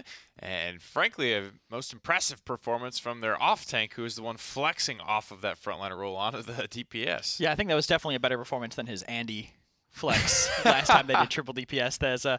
He had no fear that game, and he didn't need any fear this game with how consistent he was with all his disengages. All his shots That was hit their awesome. mark. Yeah, definitely. To put VP up 3-1, 2 crucial, frankly, extremely long-range disengage kills, 96,000 damage, topping everybody in this game.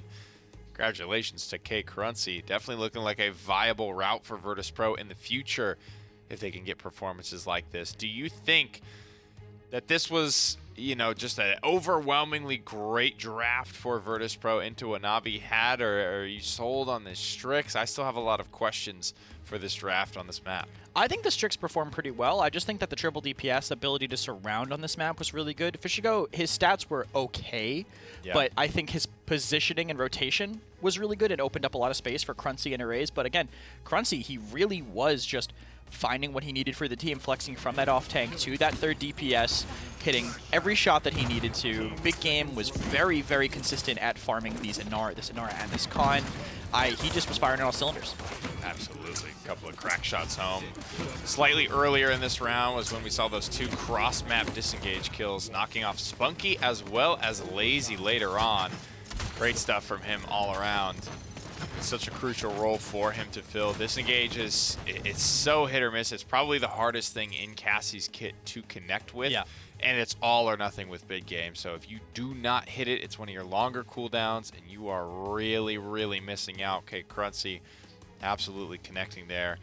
As you can see, he did top damage in that game, even over Arrays. I'm sure that feels good. I'm sure you got to let your DPS players know when you flex in there for just one game and you put them in their place. Oh, it's definitely a good feeling. The little bit that I was flexing to DPS when I was on off tank, the one game I did well, it was great. You let I was him able know. to. I'll never let him forget it. I still talk about it to this day. That Who one was scrim it? forever ago. Who were you talking to? I was playing. Sanguine. Gotcha. Yeah, I was on Cassie. Stonekeep. I still remember. Stonekeep, though, will not be able to be played because it already has been, but we will be going to Ascension Peak instead, which, interesting for Navi to choose, I feel, because this is kind of I feel like this is the VP map. Yeah? What makes you say that? It's just been a map, at least in Phase 1, that they picked constantly, I felt. It was a map that I know that on SSG, we picked it against them, specifically because we wanted to throw them off by getting them on first pick. But that was months ago at this point, so I have a feeling they practiced second pick on this map by now. And there's definitely some more room to do 3 DPS if Virtus.Pro want to go that route. It's not something that Navi have leaned into. Perhaps they could switch it up. This is a critical spot in the set, though. 2-1. If they go down 3-1, things become much more difficult. I think you really start to feel the weight of the set, lean against you, knowing that you cannot make any more mistakes if Virtus.Pro grab this win. Bans pretty much absolutely standard through the first 2 in every single game. It's these last 2 bans where we really start to see the mix-up and the changes for both of these squads. Ash is going to be banned away despite being picked 9th one game and much, much later. And not at all, actually, I believe, last game. I think Navi just want to keep things flexible because VP can't ban Willow now. They can't ban Willow on second pick. They have to ban the Makoa. So now Navi will get Khan, who's basically the last off-tank left that you'd really, I think, shine a light on. And VP will have to get Willow to keep that from them, so that also takes Fishigo off of Eevee. So I think this is almost a masterful start from Navi. I get why they would do the Torvash. Okay, so we'll head back over to Virtus.Pro. With a point this big, can you be okay with like a Fernando point front line if you have to, or just solo Barrack front line if you have to? Like, how does this point being so big affect either making it easier to tank on this objective or harder? It's definitely easier to tank, but the problem with Nando on this map isn't his ability to sustain on point. It's how wide the map is for when he goes to use his Immortal. Because now he has to cross a lot of space to make his ult worth it, and his ult is far and away the best part of his kit. If you're not getting good Immortals, your Nando is probably going to lose you the game. Inara, Willow, picked up for VP. They have to take the Willow because they just do not want to give it to Ninu after the first 2 games. Not only is he not going to win you the game, but he might lose you the game. I love that. Definitive. Nara Willow locked in for VP. Back to Navi. Geno's still open, Barrack's still open, Eevee still open, Leon, Cassie, a lot of things for Navi to kind of mull over and figure out what they want to pick. Maeve is open as well. Drogos is not unfamiliar territory on Ascension Peak either. You just have to be careful about how you pick it. I don't know why you know, with Willow already locked in, Leon seems like a pretty easy win. Yeah.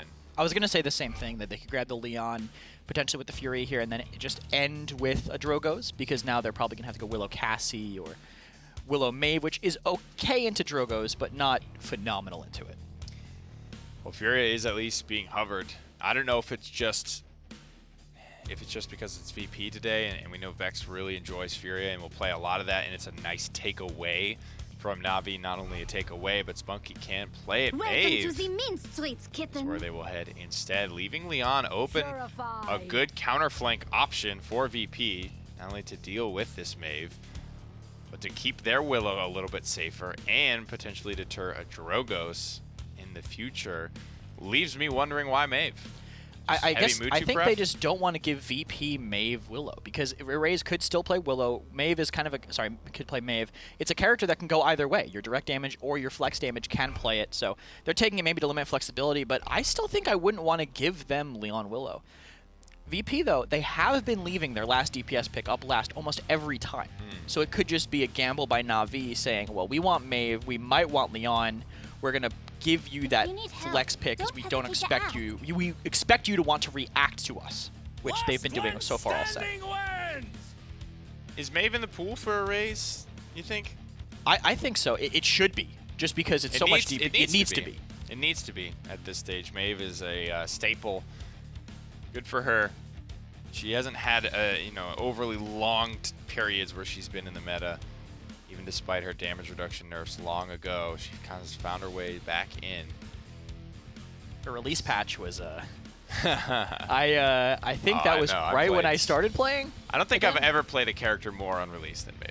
I mean, if you look at the graph, there's a graph of like popularity of characters that gets tracked, and I'm pretty sure hers starts at like almost above the x-axis and then goes straight down afterwards. But Leon does get picked up for Na'Vi, so the gamble paid off. They do get both the characters they wanted, and Ruckus coming in too, so they're gonna play double off tank or point tank Khan. I was gonna say Cassie, but Shaolin is a character in Paladins still, and he can be played here for sure. Erase, talking about his champion pool, it's a little bit narrow, but he's so new to the scene, in my opinion, that it doesn't really speak volumes for the type of player that he is. Obviously, Cassie, I think, is good at not only big gaming through Ruckus, but dealing with the double shielding front line of Khan as well. Just the range, I think, warrants Shaolin a little bit more. Is that what this is? I guess. It's better against passive composition. I think against the Ruckus, I personally would have rathered Cassie, but I think maybe they just want a more aggressive ultimate, because they can use Heat Haze, and they really don't have a counter to it. You have Scout for Midnight, too? I mean, yeah. Cassie... Oh, they have a bunch of ways to be CC immune, I think, in Nara, Willow. Willow can Fae Flight in response to the Midnight and cleanse it, and then have that as the counterplay instead. They have options thanks to the buff, I guess, to CC immunity, just being able to counter Midnight yeah. now. So they have options. I still think Cassie would have been better, but Shaolin does let them be a little more aggressive when they want to go for the throat. All right, well, we'll see if the Shaolin works out, guys. VP in a position to go up 3-1. Let's get down to Ascension Peak. Thank you guys from the desk for throwing it down to us in the caster's booth. Now, I have a quick question for you, Gore. Whose team do you actually like? Because I'm genuinely curious. Because I'm I like Navi's a little bit more. Yeah, and that's where I'm at as well. I think Na'Vi have the better draft as far as consistency goes. I think Virtus.Pro can do it. It's just a lot of weight right now on Shaolin's shoulders. It's gonna be interesting to see how he shakes it out just on his own. He hasn't been seen in a little bit, and again, that's kind of what I was saying at the beginning of last game. You see Kinessa and Strix, at least from Na'Vi, coming out in positions where Shaolin would have been, because they do kind of the same thing. Granted, they have to do it from further away, so Shaolin might have a little bit more utility. Right. But it could work out. I mean, Recurve is probably one of my favorite talents for him. Just shoot faster, essentially. Right. But he's got a lot of good stun potential. Heat Haze can be game-changing in the right moments. And I don't know if I've ever seen a Raze play it, so that's another good one for me. Yeah, I'm interested to see how he's going to actually come across with this Shaolin. Once again, you said that I haven't seen it either. You don't normally see it played as often. And it's in fights like this against Mutu, or really just against Maeve, that are going to be really deciding factor how he's going to be able to try and make sure you can capitalize on this one. Yingbing over there just healing, doing what she can. Meanwhile, Inara and Fasheko, both of them, Inara and Willow, are both making sure they can actually control high ground. They do manage to control it by getting a kill on Ninu. And this is where I think Willow's going to be able to do well. One of the things that Kresnik and I got to talk about, this is going to be good. I think Shaolin can go either for Cauterize or for Wrecker, whichever one he truly wants to be able to kind of burn people down. But Willow doesn't need Cauterize. Like, for consistency's sake, you will see some people get the Cauterize just because, hey, if Dead Zone's down, you still don't want them to heal. But if you know your team's going to be able to work, you could potentially put the Wrecker on Willow, let her blast through shields, and then all of a sudden you have kind of open up the door to ruin Ruckus's time, ruin Khan's time, and just make it rough for Na'Vi all around. 84% onto the point for VP, though. The wall to make sure they actually can't get through that direction. And because of that, they actually funnel themselves into a very bad spot with the stun coming on the Lazy thanks to Shaolin. And now Arrays is really making sure that he can push him back and make sure they can try and cap this point. Couple of good shots here, a couple of missing arrows as well, but he's going to be able to kind of juke out Nini right there with the hop thing. And he'll kind of keep going. Not the full hop thing. He didn't plant it with it. But that's the other glorious thing. I mean, planted as an ability is about as non-ability as you get. Hey, I'm going to shoot you with a bunch of basic attacks. They're going to do slightly less damage, but I'm going to hit you faster. And so in a lot of moments, you'll see a couple of planteds. Like, sometimes all of the shots come out. Sometimes 2 shots come out. Just depends on how much you need at the time. It's your quick burst that you might have. But He-Haze has been popped, and he's looking to actually just run away with this one. Yeah, you see Ruckus there, taking a few shots in the sky, scaring Shaolin a little bit too bad, causing him to lose a little bit of health points from that right there. He is looking for some type of positioning, though, but in the wrong place, the wrong time. Dosups and Fasheko both find kills of their own, making sure that they can actually continue to push this payload. Going Barrack and Nara here for Virtus.Pro has just helped because it facilitated that conversation of who do you want to go that's not Barrack or Nara? Like, are you going to reach down into the pocket, pull out a Fernando? Do you pull out a Ruckus? Do you pull out a Terminus, et cetera, et cetera? And Ruckus usually has been good for Na'Vi. Phoenix is a very renowned Ruckus. But this is just one of those moments, it feels like they don't have enough objective pressure. They don't have enough health bar to stand and feel confident in. Na'Vi's definitely in a struggle, and just as Craig was saying, when the Midnight gets popped, Faith Flight can be used. Make himself invulnerable, but my good Mutu! Hold on a second. Did you see not only the positioning, but the daggers hit every last one of them onto a Faith Flighting Willow. Good stuff from this man. Very well played. I mean, the aim, that's what I like the to rotation see. of abilities, like literally everything Mutu just did there. It was so specifically sequenced to have that happen. Like, mind-boggling. I'm actually speechless on this one for a little bit. I'm gonna have to recuperate. He quite legitimately shattered my brain through that one. Very, very strong. Very good to counter out a Faith Flight as well. That could have been the end of the round if that Faith Flight is good, but now they're in a different position, a better position here if you're still VP. Yeah, for sure. But Ruckus is going to go down, and now Arrays is trying to see, well, not necessarily Arrays, but the Leon's trying to see if she can actually try and just live a little bit longer onto the point, but it's not going to be enough. But my, man, I just want to see a replay, something on that. Because that was ridiculous. That was godlike. I actually cannot think of an opportunity where that wasn't cool to see.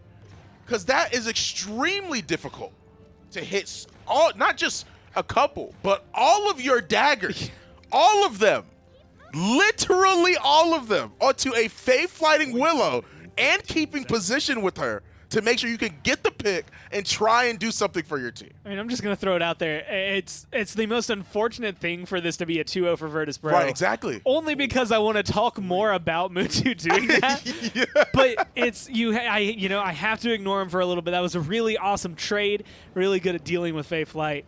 But at the end of the day, it didn't solve the problem, right? And so I'm looking at where's this Willow going to go now?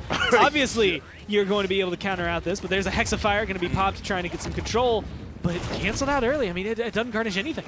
Yeah, I mean, it did manage to get the kill on Crunchy, though, which is going to be really, really hard for them to deal with, but Inflame to pop to try and make sure they can do something with Phoenix. He does manage to get the hit, but only onto an illusion. Fasheko manages to get not 1, but 2 kills for his team and try and net something to get something going for his team.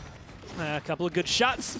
That's all you really need. Fasheko, great tracing there to deal with Mutu. And this is how you deal with Willow when there seems to be no other way to deal with her. Either you go insane as a Maeve, or you just overpower her and hope you Right. have someone behind you to just slaughter the butterfly. Yeah, that much is for sure. The wall, though, is really, really good to stop the commander's grab. Array's not necessarily in a bad spot, but definitely in a questionable one. They do manage to get the kill on a lazy, though, which that's going to make Array's job a lot easier. So he's really on this flank trying to get a few arrows, one after the other. But, man, oh, man, Dosa is just not, he's not taking either. That's just like Anara in general. But Ninu, Mutu, both waking up, getting 2 kills of their own. But Dosip's Cruncy dust their hands off, net themselves a point, potentially. Honestly, just looking at it, the biggest turning factor, and I guess staying factor for Virtus.Pro there was the Illusory Rift. Lazy right now, last man standing. His overtime still ticking through. He's trying to contest as best he can, but that's tanks all down here for Na'Vi. And it's that Illusory Rift gets popped, and there was a moment where Ninu is just laying as much damage as he can into Cruncy. He was hitting for 200 every single shot, and Cruncy's health bar would dip, fill, dip, fill, dip, fill. Like he almost didn't even have to worry about it. In fact, didn't worry about it. And those are those moments where you see it. And this time I've been talking about it, Illusory Rift is back at 100%. Right. Yeah, 100%. That's so good to be able to use, not necessarily just on the Anara, but it gives your team a lot of staying power, being able to know that you can heal them literally from anywhere for a certain amount of time, 600 health, just constantly being ticked as long as that ultimate is up. That's going to be something that's really, really strong. Plays a huge role as well, but unfortunately for VP, they are being zoned right now. Na'Vi is trying to push their way towards their base to make sure they can't get anything started. And right now, 21 streak. I believe Vex was undying through the first round. Still sitting up. Pops the Illusory Rift as well to keep them going. I mean, if it charges as fast as he has it going for him, there's no reason not to run it. And it keeps Fisheko alive in a lot of these scenarios and allows him to get back in a position, potentially Fate Flight. And this time, barring a godlike play from Mutu, I expect to see this one potentially swing things more in their favor. And yeah, 3-0 and 23, or 3-0 and 20 for the Ying, a 23 streak. Yeah, Mutu really just up here in the back line, throwing out a few daggers here and there. VP is slowly making their way towards the point. That much is for sure. Phoenix around here on the side. The Fate Flight does go through once again, but Hexfire to try and swat it down. But such good positioning from Fisheko allows him to not only get the shots onto Phoenix, but also to make sure that he gets the kill. Overpower just barely misses. Now Ninu's going to try and find a way on the point. Mutu does find the kill, though, but with Dosip's getting a couple kills onto the damage dealers and Spunky being the last one to go down, that's going to net VP their 3rd game against Natus Vincere. We only got one more, possibly. I mean, when you invest everything you can to deal with the Willow that's causing you trouble, you forget everyone else that's 100%. right there that's causing you trouble. They invest the, I mean, the Hexafire was used literally just to try and get Willow out of the sky and found none of that. And it's those moments where not only is Fisheko like just pulling all of the attention onto himself with his presence, but you're also looking at maybe Na'Vi slipping up the pressure, maybe too much for them. They're not sure who they want to focus down. And then, of course, you get Dosips just putting the cherry on top with a triple kill at the very end. Yeah, to make sure that he can actually cap that point for his team as well. I mean, we saw some very, very nice play coming out. I'm still taken aback by those Mutu daggers. It sucks they lost 4-0 because that was such a good play. It's so sad, so unfortunate for them. But they still have a chance to come back. We'll be right back after this break. Skillshot, the official production partner of the Paladins Premier League.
VP just one away now. Ascension Peak goes their way very, very handily, I will say. After it was a pretty well-constructed draft, they kept themselves flexible through their last pick.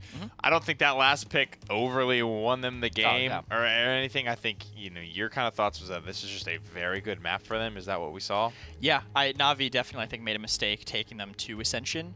At least maybe not with some prep. You could do it early and get them before they're warm, but still, VP reminding us that, yes, even with the new players, they do still know how to play Ascension Peak very, very well. There it is, guys. We'll head to the post-game stats, take a quick look at what the numbers can tell us after game number 4.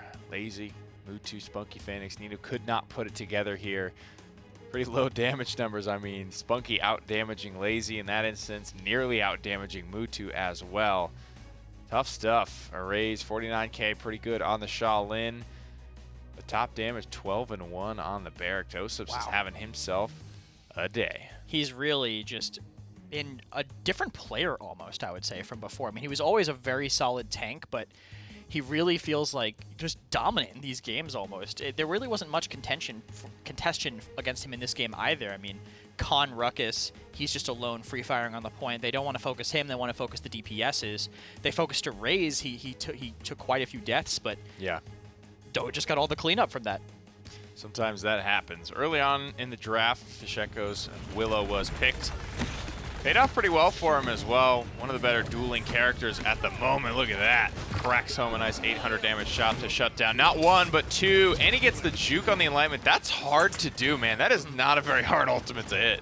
No, yeah, it's got a huge hitbox, so perfect timing on that Flutter. Really showing that Flutter buff. And this is a lot of value on VP for this Willow pick. I mean, they took it early because of how Na'Vi set up their draft, but either of them are going to be good with it. I mean, Fishko's a fantastic blaster. You give him a character as impactful in this current meta as Willow, and he's going to do just as much as Nino was in the early games.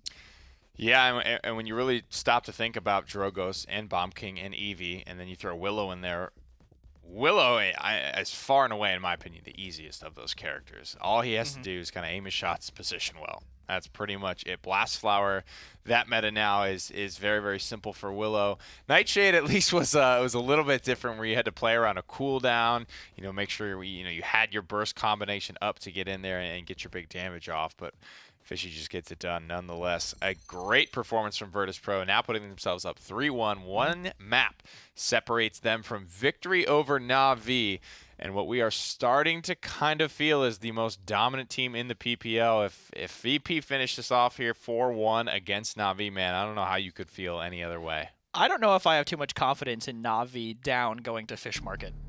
I don't. Something tells me. Why is that, Kresnik? It reminds me of a game that I was in the audience for. Was there like a lot on the line, or? I mean, pressure might have been on. I think there was a little bit of pressure. More pressure than this, but not too much. Hopefully they don't pick Vivian again like they did that time. Torvald, Atlas, going to be the early bans. Kind of the same story throughout the whole set, wanting to get rid of these tanks that bring something that nobody else really can bring to the table. Well. We'll see how it goes here on Fish Market. One of the lesser seen maps, unless you're in an NB set. I think they've pretty much locked down how they want to win on that, and it feels almost like a guaranteed win for them there. And Nara's banned away as well. Again, Na'Vi trying to mix things up in these last two bans. Torvald Atlas has been the first two every single time this set. And it's only these last two that start to sort of mix things up, and that's where we start to position and jockey for position in the draft. I wouldn't be surprised to see Na'Vi first pick Barrack here. I think this might be targeted to Doe, getting him off of a point tank. If VP ban Makoa, which they probably will, and they will, I wouldn't be shocked to see Barrack come out and then VP have to go like Con Ash. Like I was going to say, tank. Makoa feels like he could struggle on Fish Market, just not having the range to reach people, not having the hook distance. But after watching Rubu, I think it's just fine. He also makes the adjustments in the loadouts. Shoutouts to just Paladins in general, running things like Surf 5, a bunch of dash distance. You can kind of tailor some characters that might not otherwise be able to be overly successful on maps like a fish market that requires you to be able to cover some distance and some range. Barrack is taken away. You hit the nail on the head there. VP's answer will probably be double off tank because that'll stick Na'Vi with either Barrack Nando or Barrack Ruckus. That I don't hate. I mean, I guess they could also go Barrack Terminus, but I'm not the coach for that team, so Unlikely. So unlikely. But yeah, Con Ash would be a smart start, I think, for VP, just to limit that from them. Lots of backlines are up. They could still play the Vic. They could still play Leon Cassie. Navi can't take all three in that time, so VP will still have a backline. I think I like that, yeah. And come on, let's fight. You know, traditionally I would just expect Navi to be cool going 3 DPS, but they haven't done it in a while. It didn't work out too well for them in the first couple weeks of the phase. But this feels like what the doctor ordered, given what's left in this draft. Yeah. I agree, and this is definitely the map to do it. They obviously still have the flexibility. I mean, it's not like they changed out their off tank to someone with less DPS potential. It's still someone Phoenix. Still exactly Phoenix. So they're going to be able to still pull that out if they want to.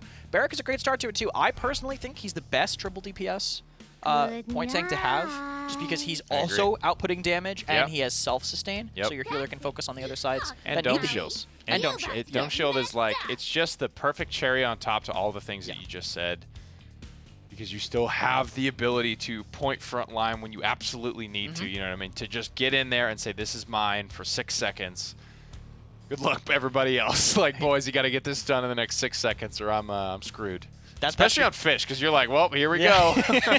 That's the entirety of Terminus's kit. Like, well, I have 5 seconds until I'm dead, so please do something. Dome Shield was even good before the buff. And then it got that huge DPS buff to make it even scarier to play against. Yeah, man, tough to get under there. Once you're taking, I think once you get the dot applied to you, hold the phone here, IO, being hovered. This would be interesting because this actually solves. Vex, a subtle nod to the camera. This partially solves their point tank problem. They don't have a point tank, so they're gonna send Luna to the point to get that contestion up. I like it. And then they're gonna be DRing the off tank on the side to get some distance in. Even if they lose this, they have 3 games to give up before it's completely out of reach for them.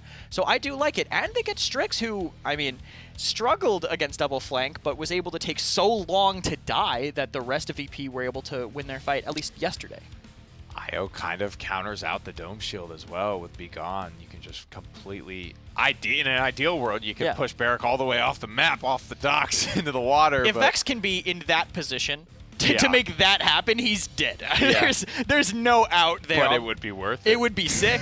We would have a cool highlight that VP can watch back in the hotel room when they've lost 4-3 because they Vex inted on Fish Market. Vex is inting. Vex looking for the first Premier League win for IO. The first win, I think, period. I don't know if she's been picked in the minor league or the Council League actually at all yet. Yes. I think once in each. They did solo heal with her in console. Wasn't good. Okay. And I think they tried her one other time in minor league. It also wasn't good. So I think that was just how they play around them. If anyone has put enough time in, it is that man right there, Vex. If anyone I think is going to have the experience to make it work, it will be Vex. Vex is going to try and get it done here. Feeling pretty confident. I think they have good reason to. Na'Vi, go for it. They're going to get this triple DPS. They're going to do what we kind of talked about. We think it's optimal here, but there's just so much off the line, off limits really on Fish Market here. Given the bans, given what the map is, this is probably the best scenario for them. And Leon will be what VP round out with, probably one of the best hit scan to deal with it, man. I'm still feeling good about VP's draft. I'm feeling good about Navi's as well. I love the idea, and I think Fish Market might be the best map for that strategy of like leave the Fox and everybody else just go play the game. Yeah, you know what I mean? I do like the concept. Who wants to get down on the point on Fish Market, dude? Nobody. Literally nobody. It's just like, it's a death sentence. There's like a couple little boxes to hide behind sometimes, maybe if there's no one with an angle. I love it, man. I'm super excited. Hopefully IO can find her first win and the win here in the set. Let's get it down to Fish Market. We were literally having a very brief discussion, Gore, about the plan that they were having with IO. I don't remember, I didn't fully hear if the desk was mentioning this, but we all have talked about it before as casters, having that IO, 2 off tanks, and everyone just aggresses on the flanks to make sure they can get something started. Yeah, being able to do that fish market again, Hamap, Right. the only other one than Jaguar Falls I think I can ever say this on, where anything can happen at any point in time. And so it'll be interesting to see how they make this work. Also, and this is just me quick memorying this, pretty sure we've seen 3 total games of IO across Premier League, Minor League, and Console League. Also think she's lost all 3 of them that I've seen so far. Maybe she won one on Ice Mines earlier this week, but it has not been a very successful run for her. And so we're going to have to see what Vex can do here. Is very, like, I want to say tame loadout overall. Healing with Moonlight heals you. You have 200 extra health. You get more Moonlight. Like, it's just a very standard loadout.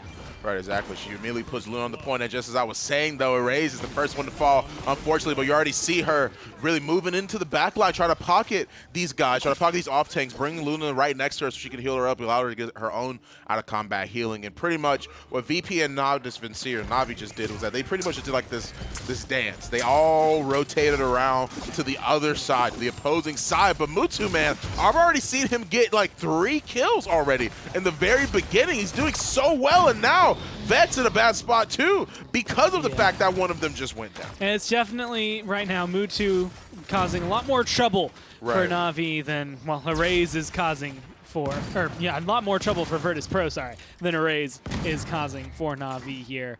As 54% picked up. I mean, it was a good clean 33% there for Virtus.Pro. They've been able to kind of combat it. They've had Luna going forward, but there's just not quite enough spread, not enough damage, and not enough clap back on this Mave to so far garnish what they've been going for in this aggression. Yeah, I mean, between Mutu and Ninu really just flanking, it was like you saw that Natus Vincere, you saw that VP were trying to go all the way into the back line. They wanted to see what it was they could do, and then immediately they just end up dying. You see Io up here in this spot, which is where she wants to be, which is good for her. At the same time, though, she's going to put Luna onto the point to try and see if she can allow the cap to happen a lot faster. And this is also one of those moments I think it's worth mentioning, you know, in the next update, you're going to be able to kind of break that line of sight for a little longer before the heal breaks. But right now, anytime Vex loses sight of you as a tank or as anyone, you lose your healing. You just don't have it anymore.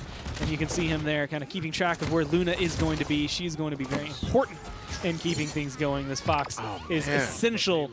And unfortunately, because it's also essential to their draft, they have no one to really stand on the objective. Right, exactly. I mean, what can you say, dude? Like, they're all being, like, wiped out, all because of the point that, like, that beginning fight went so bad because Mutu got 2 picks he didn't need.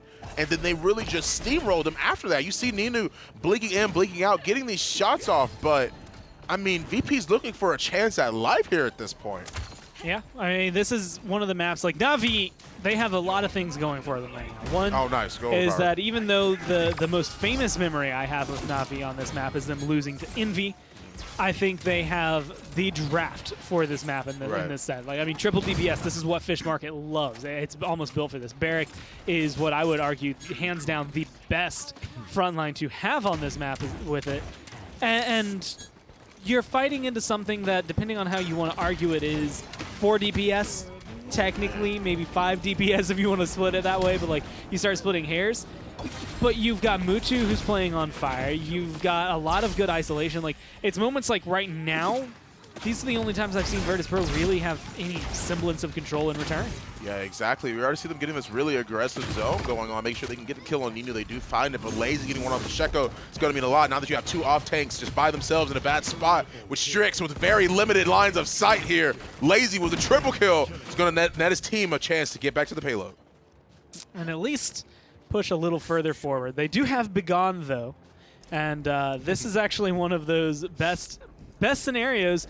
Much like Torvald Hyperbeam, there is a giant kill field behind the payload, and so in one of the rare instances, one of the only places I think on this map that you could actually throw Begone and get a bunch of kills with it. So it's going to be up to how Navi stacks on it, or if they even let them. They're slaughtering them without it. Yeah, they immediately have the control here. It was like they had just made it back to point, and then Navi all of a sudden, it's like, oh, where'd our team go? Sorry, didn't mean to, you know, step out a little bit too far over our boundaries there. VP clean it up nicely, and now we're looking back to be in the same spot as before. Goddess Blessing. That 25% DR, man, that damage reduction plays such a huge role in this composition that they have right now with both these off tanks. It's definitely been saving this. Ashe, I've seen a ton of moments, and it's one of those things that when you're watching it, you can kind of forget about it, right? Right. But you're just, all of a sudden you're looking at Dose-Ups or you're looking at Cruncy, and they're not quite taking as much damage as you think they should, right? Because the healing, it's one of those things, it doesn't matter if the number in their health bar is going up with how much she reduces how quickly they fall down without her, right? It's that damage reduction, along with any other maybe damage reduction, shielding, et cetera, they have in their kits, is going to be able to kind of keep them nice and comfortable. And it feels like they got the flow of the fight down towards the end of that round.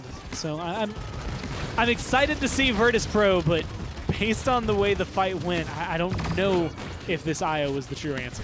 Yeah, I'm not too sure either. At least in this case, they have to really reconsider their course of action here. They can't loop all the way around in the back like they did before. At least they might try and go for it, but I think that they'll be a little bit more aware of Mutu in this case. They want to make sure that they don't want to get flanked super hard, because you just let Mutu Ninu run rampant and you saw what happened. They capped the first point and it was almost uncontested entirely. If it weren't for Luna, they would probably not have as much percentage on the point as they did. 2% as well. We're going to be looking at an overpower potentially coming through. A lot of pressure onto a Raze early on. That's what I was A lot talking of about. pressure onto a Raze early on, and he's gone. Oh, but that's huge. So spunky, though. That's going to mean a lot. But Mutu, once again, I was just saying it. Being in a spot like this, though, is bad. But the assert dominance, they want to make sure they at least get something started. Now that both the Cassie and the Eevee are right above, along with the Maeve, they're all in one spot. They feel like they can do it just a little bit longer, try and hold on to this fight. And the great thing about this is that even though you don't have a quote-unquote point tank here for Virtus.Pro,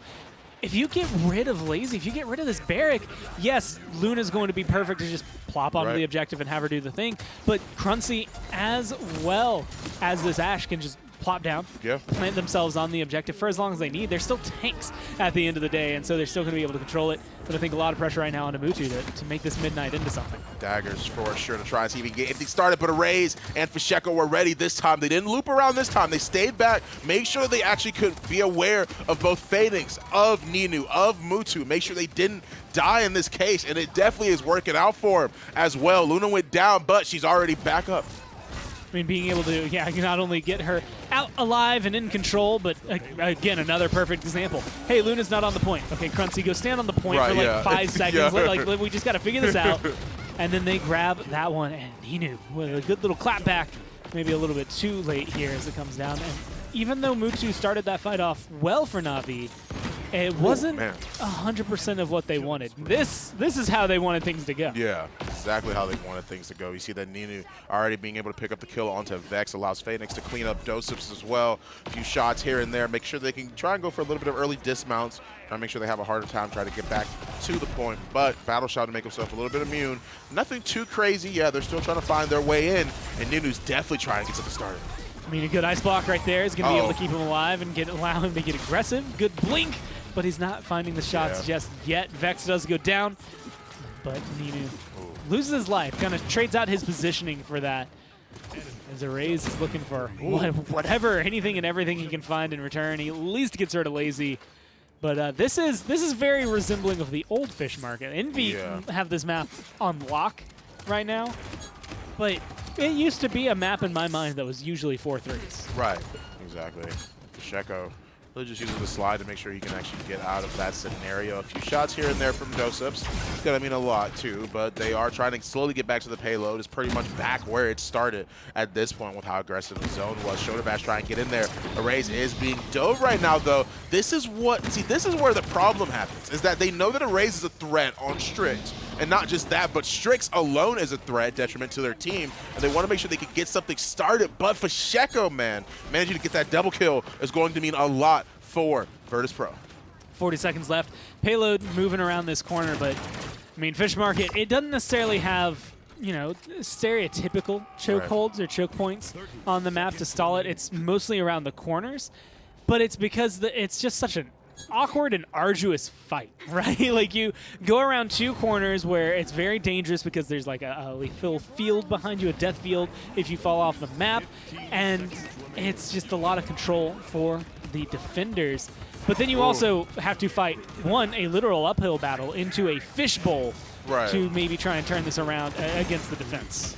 Man, with the double kill coming out from Array is going to be a lot. They use the dome shield just to make sure they do not cap this at all. Flashbang to try and go through. Damage onto Nino. Oh! That was godlike Arrays. I like that. I do like to see that. That was an immediate quick scope. Put that in a Call of Duty montage. I mean, being able to find it, he's landing these shots no problem. The last ones he doesn't connect on. That was clutch. It doesn't matter because he's got Phoenix to fall back through. And they convert that one, and very easily, I think I know who to credit that to. That was such a good flick. I'm at a loss for words right now because that, if he would have died, we know that fight would have went differently. They may have not have been able to push it in, but the awareness from Arrays, the flick was so good that it netted them that point, and it made it so much harder for them to try and defend that because they immediately got popped. Nino tried to go in, try to go around the flank on the Maeve, did what he could, died for it, and then VP was able to push it in. This could be their game to win. Yeah, I mean, it's literally 1 point away from winning the set. They've seemingly got the mid-fight down. It's going to take a little bit more, I think, especially with comeback mechanic, than what they had last round to ensure that the deal is done. But they're in a good position so far. Mutu hasn't gotten a kill, which is the best thing about this round for them. Yeah, I agree. They are going on the back line, though. They do know Arrays is a problem, but he's being pocketed by Io. That damage reduction is going to mean a lot. You see that he's taking shots, but he's not going down. However, Cruncy did, and that's going to be a pretty big problem. Now these double flanks, it's just too much of a nuisance. It's too much to handle. And unfortunately, it splits their attention too far. Yes, Io stays alive. Yes, Leon stays alive, although Vex finally does fall there. But at what cost, really, is what it comes down to. And with this amount of zone, I mean, there's virtually no one and no way to get back to the objective. Yeah, they have to find something, but with comeback mechanic being a thing right now, it's going to be extremely hard for them to try and get back to the point unscathed, and that's going to net Navi their point, but presence to kill Ninu might be the start of something if they can get lazy, and they do. Enlightenment, though, that's so unfortunate. I think Pacheco was trying to see if he could find something onto the Maeve, but I guess the angle was just a little bit too bad for him to try and get something. Well, right now, using all of his Moonlight to heal up Ashe and do whatever he can, anything he can to keep her going. But this is essentially, like, it's usually 2.5 minutes, but including the time that they were just trying to fight back to get to the mid, this is going to be like a 4-minute defense, really, from Virtus.Pro. So it's one to kind of maybe put your seatbelt on, lean back, relax. As I don't know, honestly, what the break is going to be like, right? Until you get to that last, like, 25%, there's not really an easy time for the team that's pushing. Well, that definitely is going to open the door, being able to wipe off all of Virtus.Pro. Right, exactly, yeah. I mean, having 3 of them down with a couple of them just now respawning, it's going to mean a lot for Navi to try and let Ninu get a few shots on the dose-ups, not allow him to really just close this gap around this corner. They really have to hold here. We have to see what it is that VP is going to try and bring out, but Array's trying to get a few shots here and there. Maybe he might be able to get something started. No confirm yet. Couple of good shots on the lazy. Oh, that would be Jeez, okay. I mean, okay, Arrays, if you're just gonna keep doing this, then you should have won the last fight. But it's just those moments where it's like he can find these like flicks, these nice, well, quick scopes is really what they are, onto the Maeve, onto the Eevee.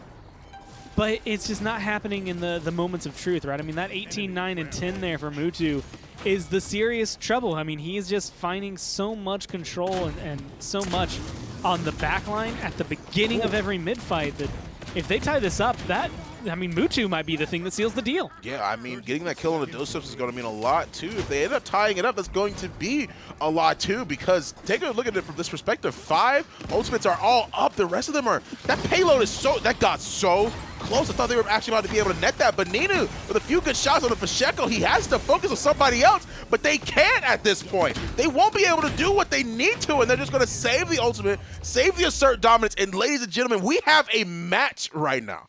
I mean, yeah, keeping it 3-3, keeping the ults pretty close overall. I think Flashbang's not going to be up, but admittedly, at the end of the day, you're not thinking, man, I hope we have Flashbang next round. So it's not going to be any sweat off of their back for Virtus.Pro to kind of keep that. And they have everything else they would need. The one thing I haven't seen, and I haven't admittedly been watching his ult bar closely, but I also haven't heard it, is a single Be Gone. So I'm True, not sure actually. that Good that has point. actually Yeah. come out at all yet from Vex. And it's not often you would need I wonder how many ults have been popped. Because usually if someone's Yeah, hitting that's a one a good lot, point. you kind of know.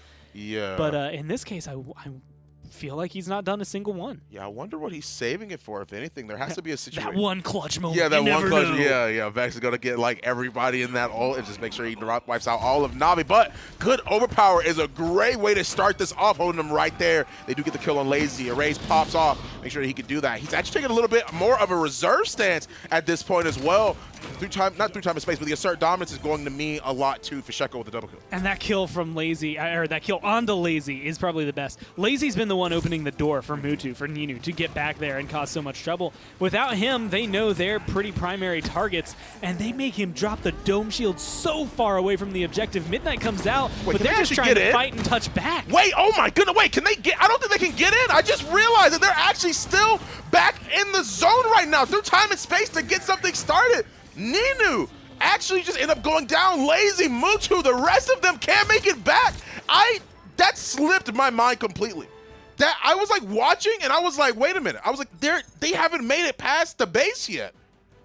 Well, Fish Market giveth, Fish Yeah, Market taketh taketh away. away. You go to Navi, and well, that's now two sets in my mind that I can think of right now that are, hey, let's go to Fish Market, lose on Fish Market. Once you lose that initial mid fight, if you don't break that zone almost instantly, you're not getting back to that objective. I mean, we saw them do it to Virtus.Pro the third round just before, and so Virtus.Pro, they figured out what needed to be done, and a lot of it, I think, was on the back of that overpower at the very beginning. You kill off Lazy, and Mutu has no one to really follow up behind to get back there and cause trouble for Erase, who was also just in the zone with that scope. 100%. He was a little bit falling back, a little bit shaken in the beginning because they were diving him excessively, which is why I was like, they have to be on the lookout for that. But Erase, like I said, he took a more of at very last round, he had more of like a back step. He sort of just relaxed, stayed a little bit further back. He's like, you know what? My scope's got it. If they try and dive, I know where they're going to be at. And he was able to get a lot of shots off. Fasheko was able to clean up kills.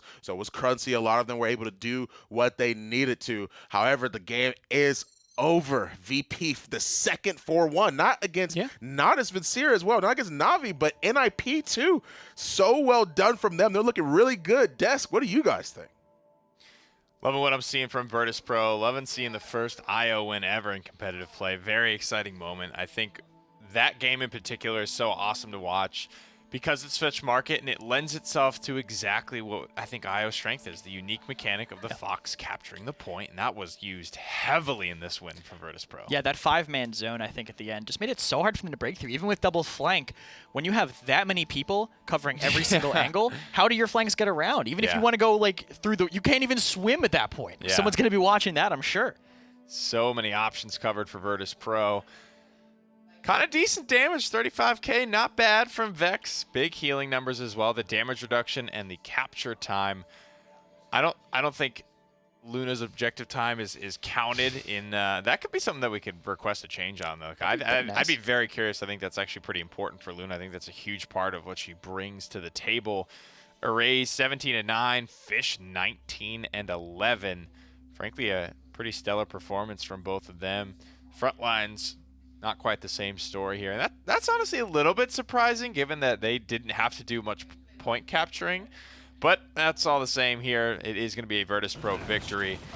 We'll take a look here. We saw a couple of awesome moments with a combination of Roost and Goddess Blessing. Yeah. Making Erase a very difficult target to break down. Very thick feathers here on this Owl. A perfect disengage to just place that barrack outside of the dome shield. Flash out. A nice soundbite I'm sure you're all accustomed to hearing. Look at these quick scopes, though. My man was dialed in, ready for this win, and kind of ready now for Virtus.Pro to put their foot down as the strongest team in the league. Yeah, I don't think, other than SSG being absent for travel issues, they've pretty much, I think, had that by association win on everybody at this point, at least in this phase. I mean, they're definitely looking really strong. They're able to take a character that no one was winning with, like IO win with that. They're flexible. I am scared if I'm anybody else in this league. I think VP is definitely setting the bar for you have to overcome to be #1. SSG still has to, show up and put their stamp on phase 2 and show us what they've got, but everybody else, all the challengers in the building right now have fallen to VP.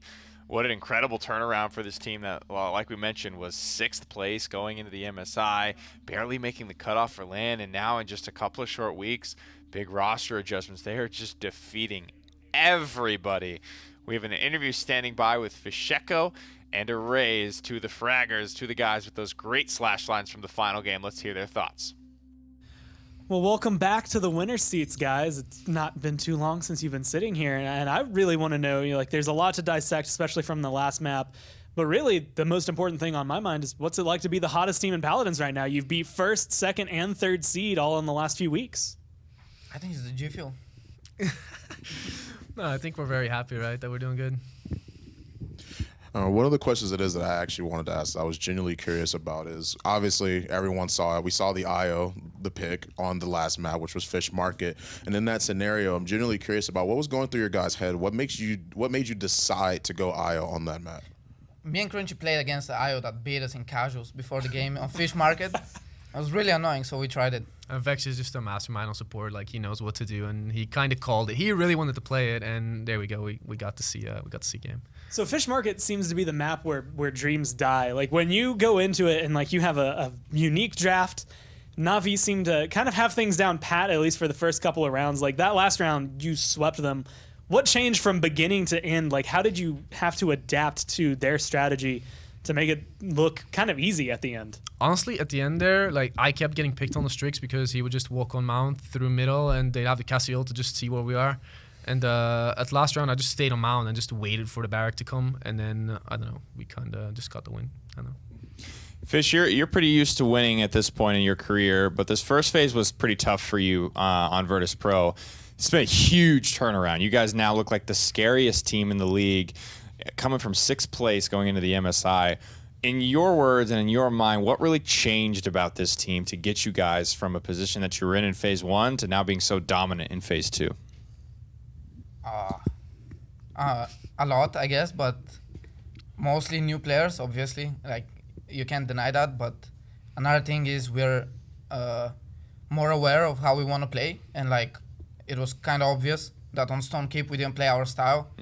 So then we instantly adjusted and tried to play as a team and how we want to play instead of just trying stuff out, I guess, figuring how we want to play. And we never kind of got the gist of it when we were in the first phase.